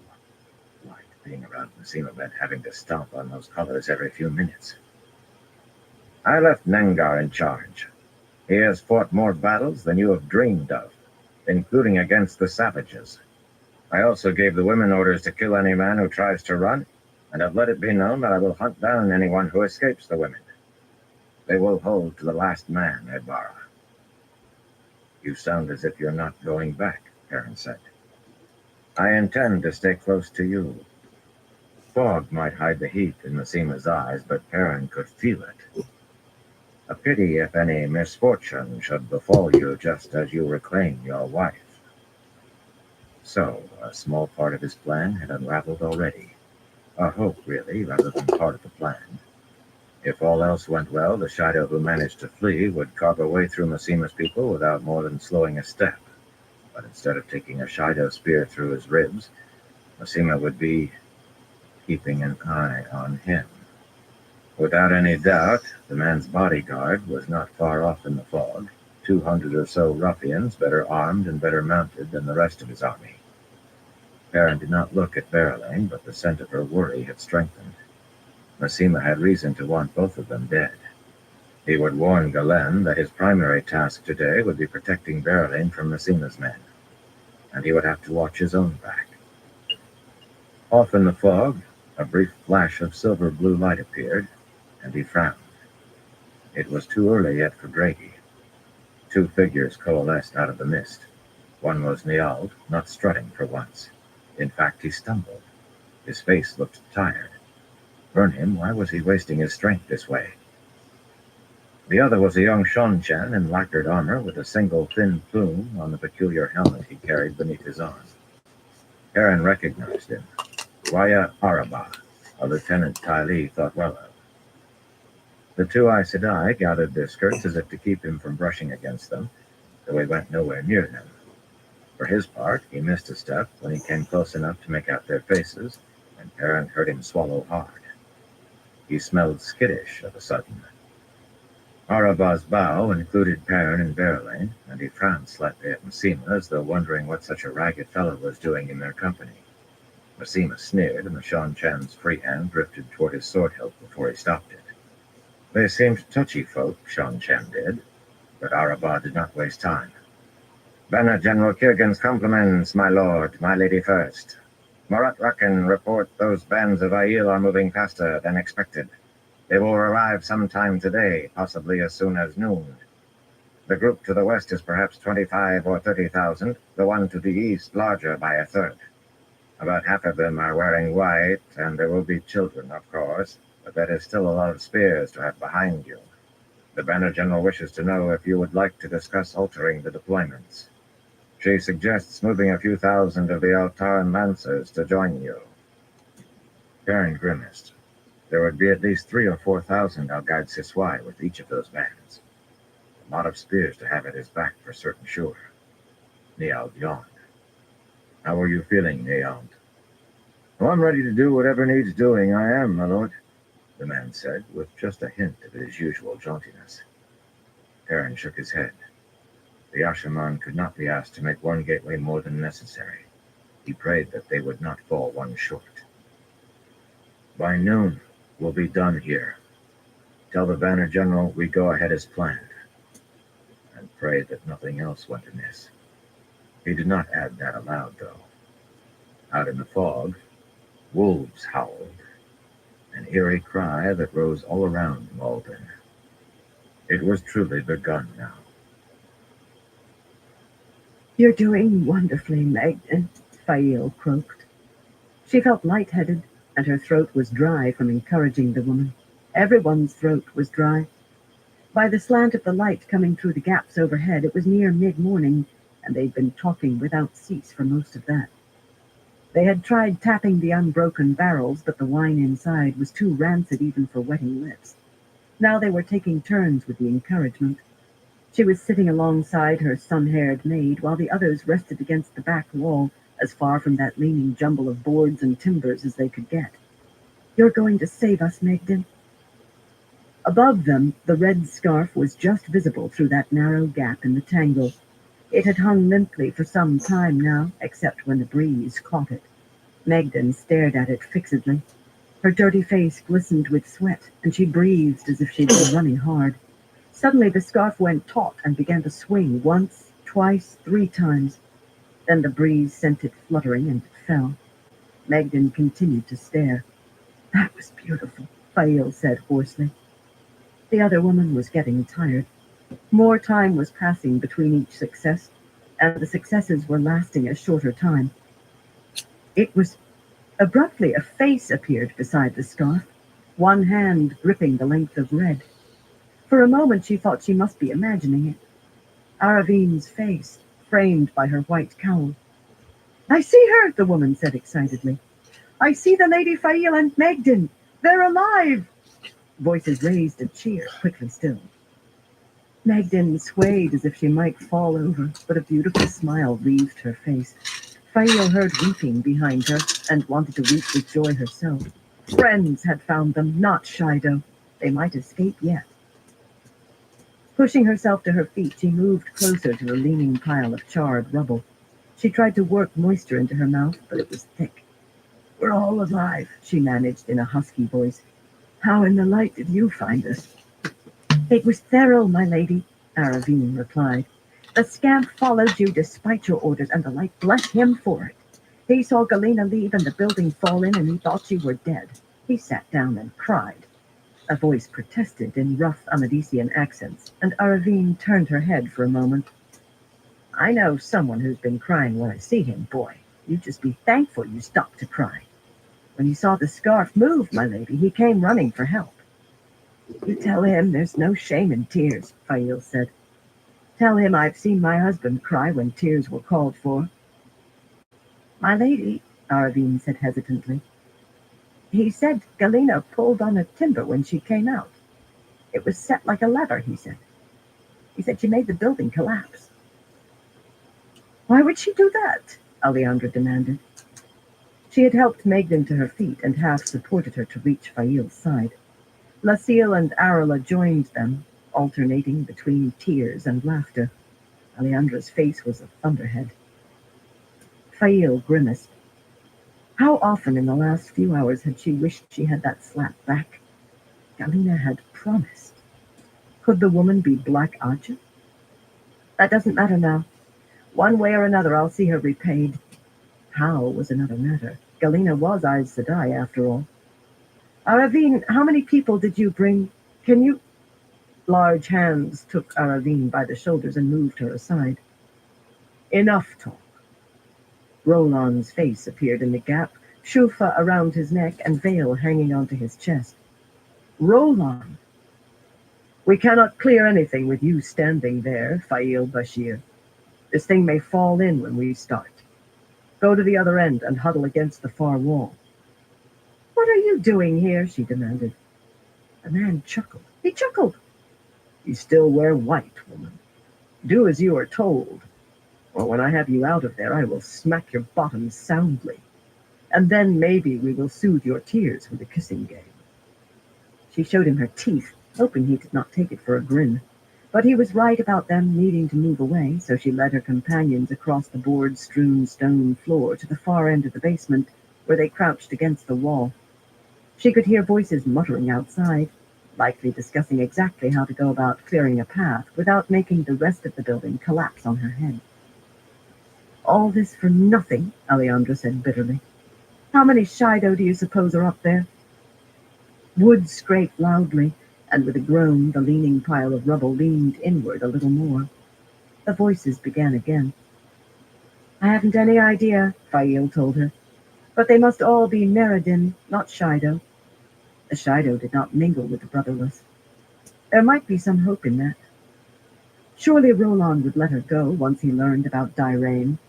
Of course he would. And if he remained stubborn, in that case she would do whatever was necessary to convince him. Perrin would never have to find out. Wood scraped on wood again, and once more the heap of burned timbers and boards tilted inward a little further. The fog hid the sun, but Perrin estimated it must be near mid-morning. Grady would be coming soon. He should have been there by now, if the man had grown too tired to make another gateway. No, Grady would come, soon. But his shoulders were as tight as if he had been working a forge for a full day and longer. I tell you, I don't like this one bit, Galen muttered. In the thick mist, his red eye patch was just another shadow. His heavy-chested bay nosed his back, impatient to be moving, and he patted the animal's neck absently. If Massima really wants to kill the lady first, I say we finish him now. We outnumber him. We can overwhelm his bodyguard in minutes. Fool, Arganda growled, glancing off to his right as if he could see Massima and his men through the curling grayness. Unlike the Mayener, he had put on his silvered helmet with its 3 fat white plumes. It and his breastplate, worked in gold and silver, glistened with condensation. Fog or no fog, his armor seemed almost to glow. You think we can kill 200 men without making a sound? Shouts will be heard the other side of this ridge. You have your ruler where you can surround her with 900 men and maybe get her away. Alejandra is still in that bloody town and surrounded by Shido. Galen bristled, hand going to his sword hilt as though he might practice on Arganda before moving on to Massima. We're not killing anybody but Shido today, Aaron said firmly. Galen grunted, but he did not try to argue. He stank of discontent, though. Protecting Berylane would keep the winged guards out of the fighting. Off to the left, a bluish flash appeared, dimmed by the thick mist, and the tightness in Perrin's shoulders loosened. Grady appeared in the fog, peering about him. His step picked up when he saw Perrin, but it was unsteady. Another man was with him, leading a tall, dark horse.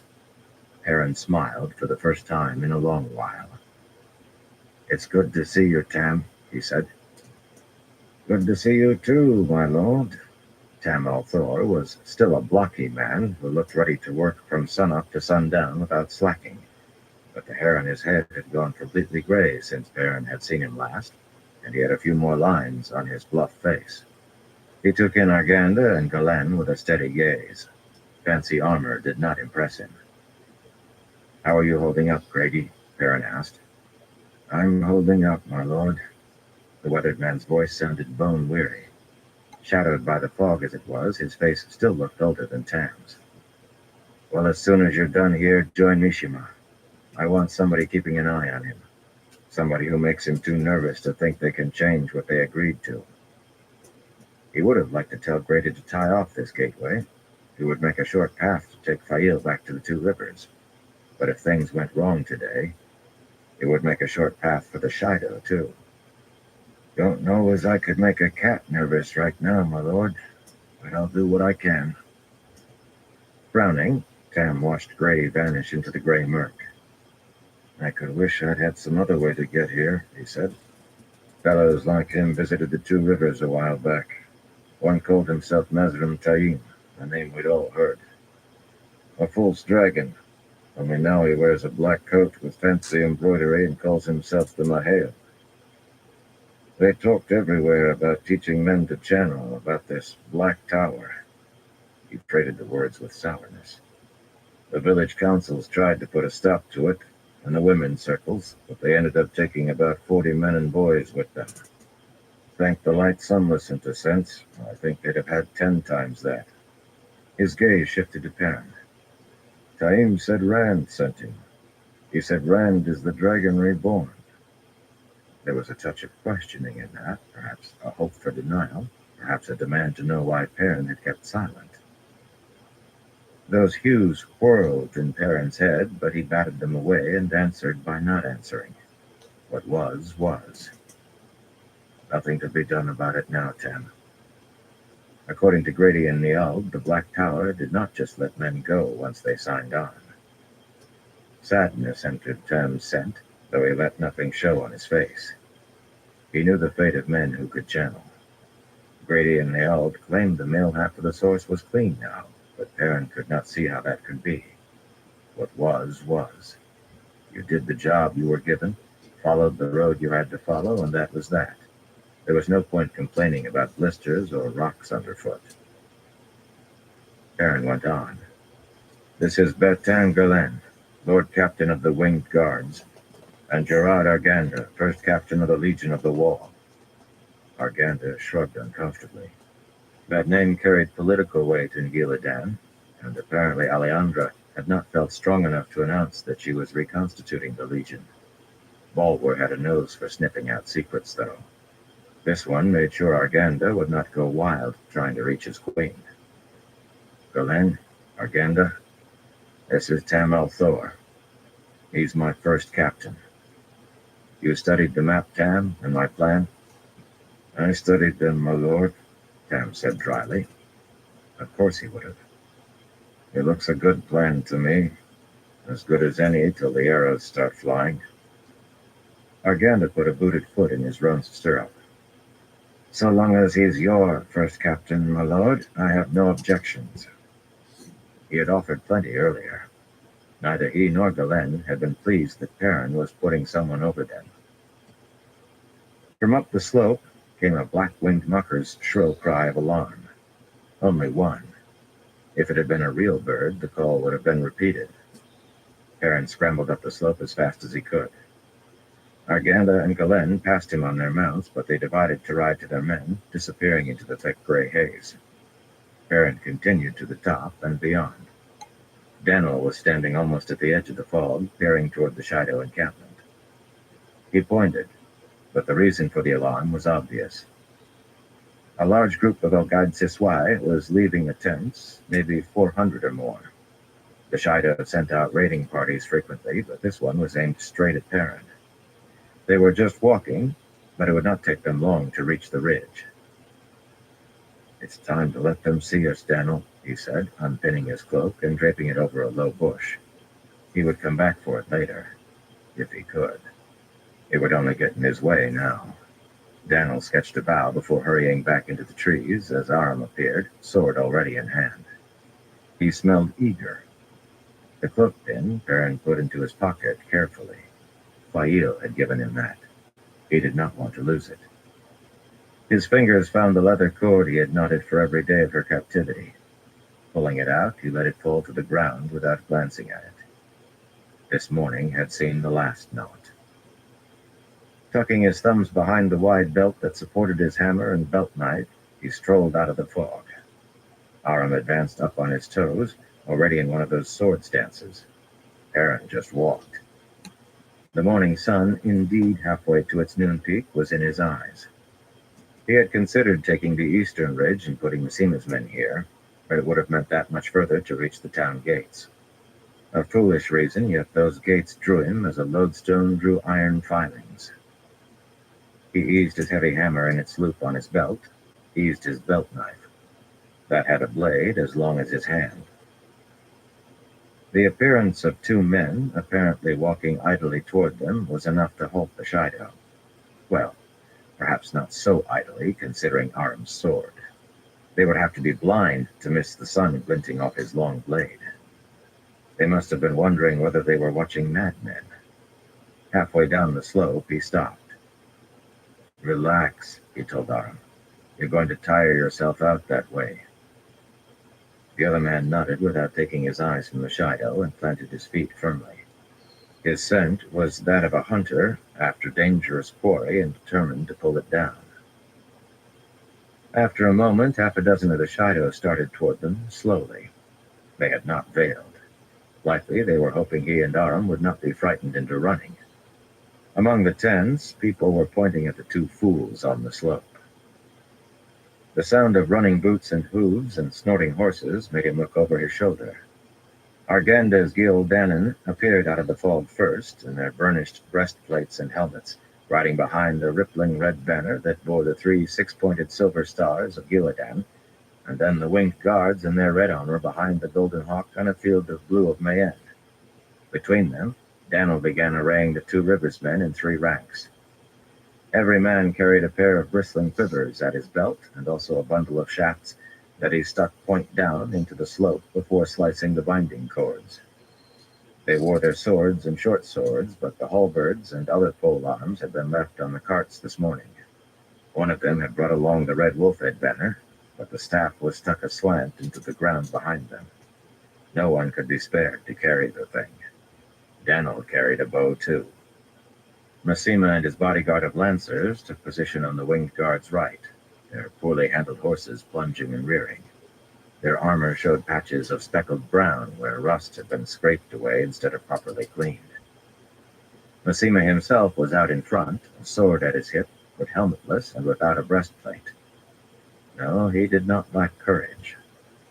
He was glaring at the Mayenners, where Perrin could just make out Berylane in the middle of that forest of lances. He could not get a clear view of her face, but he imagined it was still frosty. She had objected strenuously to her soldiers being held back from the fighting, and he had needed to be very firm to make her see reason. Why, the woman had half suggested she might lead them in a charge. The wise ones and the two Aes Sedai filed down between the Gildanon and the two rivers men, accompanied by the maidens, each of whom had long strips of red cloth tied around her upper arms and dangling to the wrist. He could not pick out Avian, but by their number she must be among them, newly healed or not. Black veils covered their faces except for their eyes, yet he did not need to see their faces or catch their scents to know they were indignant. The markings were necessary to avoid accidents, but Idara had to put her foot down to make them wear the things. Bracelets of gold and ivory rattled as Idara adjusted her dark shawl. With smooth, sun-dark cheeks that seemed darker because of her pale yellow hair, she looked little older than Perrin, but her blue eyes held an unshakable calm. He suspected she was far older than she appeared. Those eyes had seen a great deal. "I think it will begin soon, Perrin Ebara," she said. Perrin nodded. The gates called to him. The appearance of near enough 2,000 lancers and 200-odd bowmen was sufficient to make the Shido below raise their veils and spread out, while more began rushing from the tents to join them in a thick, lengthening line. Pointing fingers along that line, pointing spears, made him look back again. Tam was on the slope now, and more Two Rivers men were pouring out of the fog with longbows in hand. Some tried to mingle with the men who had followed Perrin, to reunite with brothers, sons, nephews, friends, but Tam chivied them away, trotting his black gelding up and down as he arranged them in 3 ever-expanding ranks, to either side of the horsemen. Perrin spotted Hugh Barron and his equally lanky brother Tad, the stableman from the Winespring Inn, and square-faced Bar Doutry, only a few years older than he himself was, who was making a name for himself as cabinet maker, and skinny Thad Torfin, who seldom left his farm except to come into Emmons Field. Oren Dartrey, lean and tall, stood between Johnny Ellen, who was hulking and bald, and Kev Barsteer, who finally had gotten out from under his mother's thumb if he was here. There were Marwins and Aldeas, Alcines and Coles, Thanes and Alcars and Craws, men from every family he knew, men he did not recognize, from down to Devon Ride or up to Watch Hill or Terran Ferry, all grim-faced and burdened with pairs of bristling quivers and extra sheaves of arrows. And among them stood others, men with coppery skins, men with transparent veils across the lower half of their faces, fair-skinned men who just did not have the look of the Two Rivers. They carried shorter bows, of course. It took a lifetime to learn the Two Rivers longbow, but every face he could make out looked as determined as any Two Rivers man. What in the light were the Outlanders doing here? On and on the streams of running men continued until finally those 3 long lines held at least 3,000 men, maybe 4. Sam walked his horse down the slope to Perrin and sat studying the swelling Shido ranks below, yet he seemed to hear Perrin's unspoken question. "I asked for volunteers from the Two Rivers men and picked the best bow shots, but those you took in started coming forward in groups. You gave them and their families homes, and they said they were Two Rivers men too now. Some of those bows won't carry much more than 200 paces, but the men I chose hit what they aim at." Below, the Shido began beating their spears rhythmically against their bullhide bucklers. Rat-tat-tat-tat, rat-tat-tat-tat, rat-tat-tat-tat. The sound rose like thunder. The flow of veiled shapes running out from the tents slowed to a trickle, then dwindled further, and then ceased. All of the Elgaid Siswai had been drawn out, it seemed. That was the plan, after all. There must have been 20,000 of them, near enough, all pounding their bucklers. Rat-tat-tat-tat, rat-tat-tat-tat, rat-tat-tat-tat. "After the Aiel War, I hope never to hear that again," Tam said loudly to be heard. That noise could get on a man's nerves. "Will you give the command, Lord Perrin?" "You do it." Perrin eased his hammer again, his belt knife. His eyes kept going from the Shido to the town gates, and the dark mass of the fortress inside the town.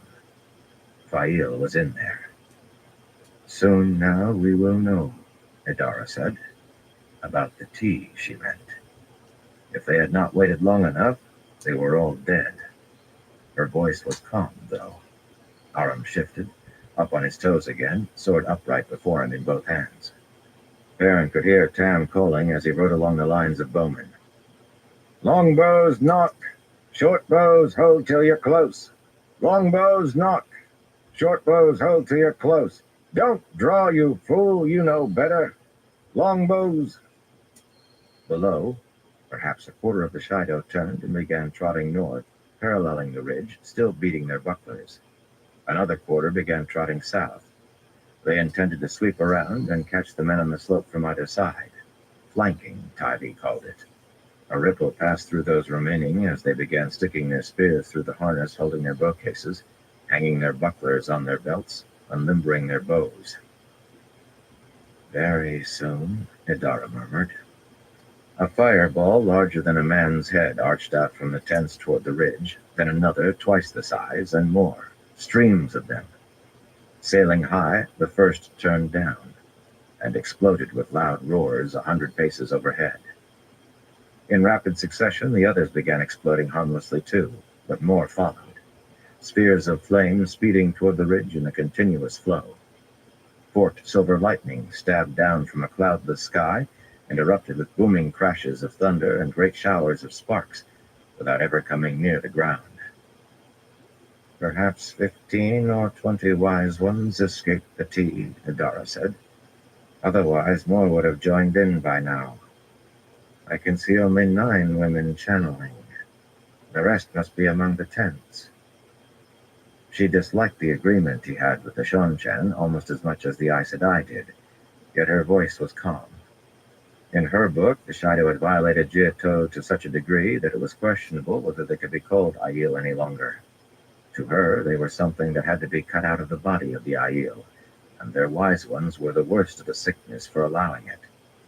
Missouri drew her arm back, but Idara laid a hand on her shoulder. Not yet, Missouri Sakawa. We will tell you when. Missouri nodded obediently, though she smelled of impatience. Well, I, for one, feel in danger, Anura said firmly, drawing her arm back. Idara looked at her levelly. After a moment, the Aes Sedai lowered her arm. Her beaded braids clicked together as she twisted her head away from the Wise One's stare. Her scent was of strong unease. Perhaps I can wait a little longer, she muttered. The fireballs hurtling across the sky continued to explode far above. The lightning jabbed toward the ridge, but the Shido below were not waiting. With a shout, the main mass began trotting quickly toward the ridge, and singing at the tops of their lungs. Perrin doubted anyone else on the slope could make out more than a roar, but his ears caught words faintly. They were singing in parts. Wash the spears while the sun climbs high. Wash the spears while the sun falls low. Wash the spears, who fears to die? Wash the spears, no one I know.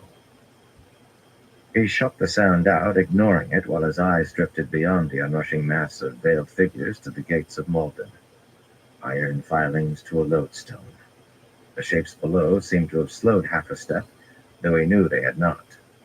Everything seemed to slow down for him at times like this. How long before they came in range? They had covered little more than half the distance, the ridge. Longbows raise!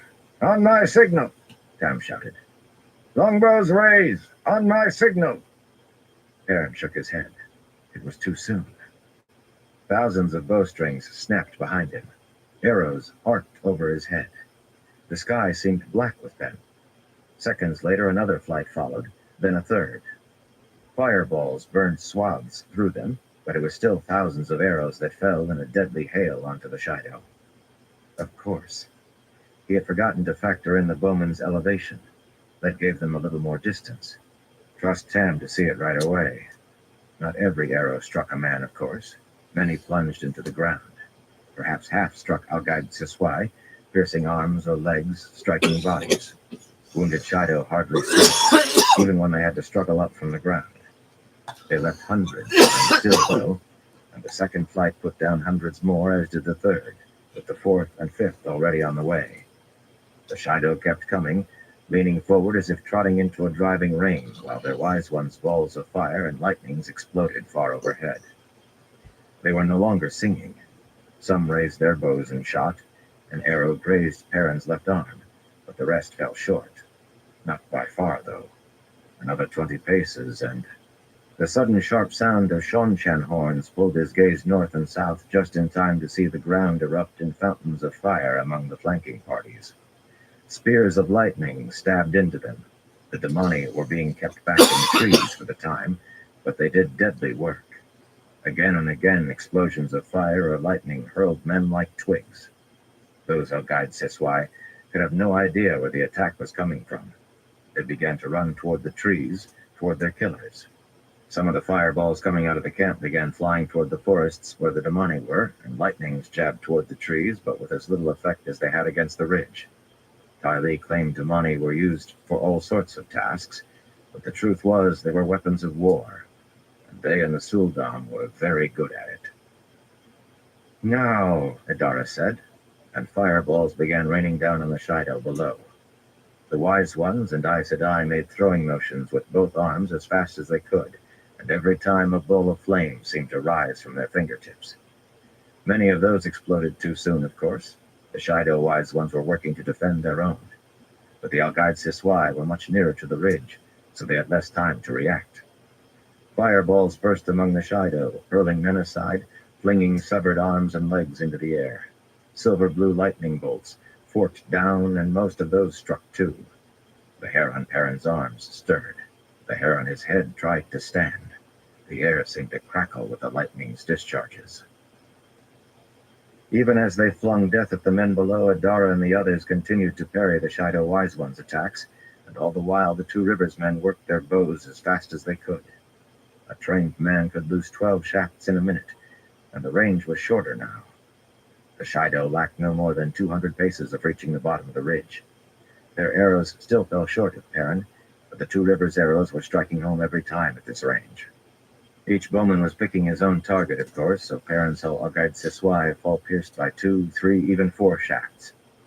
Flesh could only take so much. The Shido began to fall back. It was not a rout. They did not flee. Many shot arrows back at the ridge despite no hope of making the range. But they turned as if on a command and ran, trying to outpace the Two Rivers shafts and the rain of fire and lightning that pursued them. The flankers were falling back too, as lancers appeared out of the trees, forming ranks 1,000 horses wide, advancing slowly while fire and lightning harried the Shido. "By ranks!" Tam shouted. "Advance 3 paces and loose!" "Advance at a walk!" Arganda bellowed. "With me!" Massima shouted. Perrin was supposed to take that slow advance with the others, but he began to walk down the slope faster and faster. The gates tugged at him. His blood was becoming fire. Elias claimed it was a natural feeling when you were in danger of your life, but he could not see it. He had almost drowned in the waterwood once, and he had felt nothing like this thrill that was surging through him now. Someone behind shouted his name, but he trotted on, picking up speed. Freeing his hammer from its belt loop, he drew his belt knife with his left hand. Aram was running beside him, he realized, but his own focus was on the gates, on the Shido who still stood between him and Fail. Fire, lightning, and arrows fell among them like hail, and they were no longer turning to fire their own arrows, though they often looked over their shoulders. But many were supporting wounded, men who dragged a leg or clutched a side with the Two Rivers shaft jutting from it, and he was catching up. Abruptly, 6 veiled men turned back, gripping spears, and started toward him and Aram at a run. Not using their bows meant they had expended their arrows. He had heard tales of champions, of men who decided the future by single combat between 2 armies that would abide by the outcome. The Aiel had no such tales. He did not slow down, though. His blood was fire. He was fire. A Two Rivers shaft took one Shido in the middle of his chest, and even as he fell, 3 more were feathered with at least 12 arrows each. But now he and Aram were too close to the remaining 2. Anyone but the very best bow shots would risk hitting him or Aram if he fired. Aram flowed toward one of the Shido as if dancing, his blade a bright blur, but Perrin had no time to watch anyone else fight if he had wanted to. A veiled man who overtopped him by a head stabbed at him with a short spear held near its base. Blocking the spear with his belt knife, Perrin swung his hammer. The Shido tried to stop it with his buckler, but he altered the swing slightly, and heard the bones in the man's forearms snap under 10 pounds of steel swung by a blacksmith's arm. He was inside the spear now, and without slowing, he slashed across the man's throat with his knife. Blood gouted, and he was running again while the man was falling. He had to reach Fail. Fire in his blood, fire in his heart, fire in his head. No one and nothing would keep him from Fail. Chapter 30. Outside the Gates. Fail tried to estimate the time by the slant of light falling through the gaps in the ruined building overhead. It seemed still short of noon. All that had been cleared was a small space at the very top of the basement stairs. Any of them could have passed through it if they dared to try climbing the slanting pile of blackened rubble, but that still looked as though it might fall in any moment. The tangled heap still creaked alarmingly at times. The only good thing was that it had not started raining on their heads. How long that would last was a question. She had been hearing thunder for some time, quite a lot of it, and slowly coming closer. The booms were almost continuous. A storm that fierce might be enough to make the building finish collapsing. Light, she was thirsty. Roland suddenly appeared in the opening and lay down on the stone landing. He was not wearing the harness that held his bow case. Carefully he wriggled his way out onto the rubble. The pile groaned softly under his weight. Pinwin, a green-eyed man a good hand or more shorter than he, knelt to grip his ankles. There were only 3 of the brotherless up there, it seemed, but that was 3 too many. Head and shoulders sticking over the edge of the rubble, Roland lowered one arm. "There is no more time, Fail Bashir. Take my hand." "Megdin first," Fail said thickly, waving away the sun-haired woman's weary protests. Light, but her mouth was coated with grit, and too dry to spit any of it out. "Arla and Lucille next. I'll go last." Alejandra nodded approvingly, but Arla and Lucille tried to object too. "Be quiet and do as I say," she told them firmly.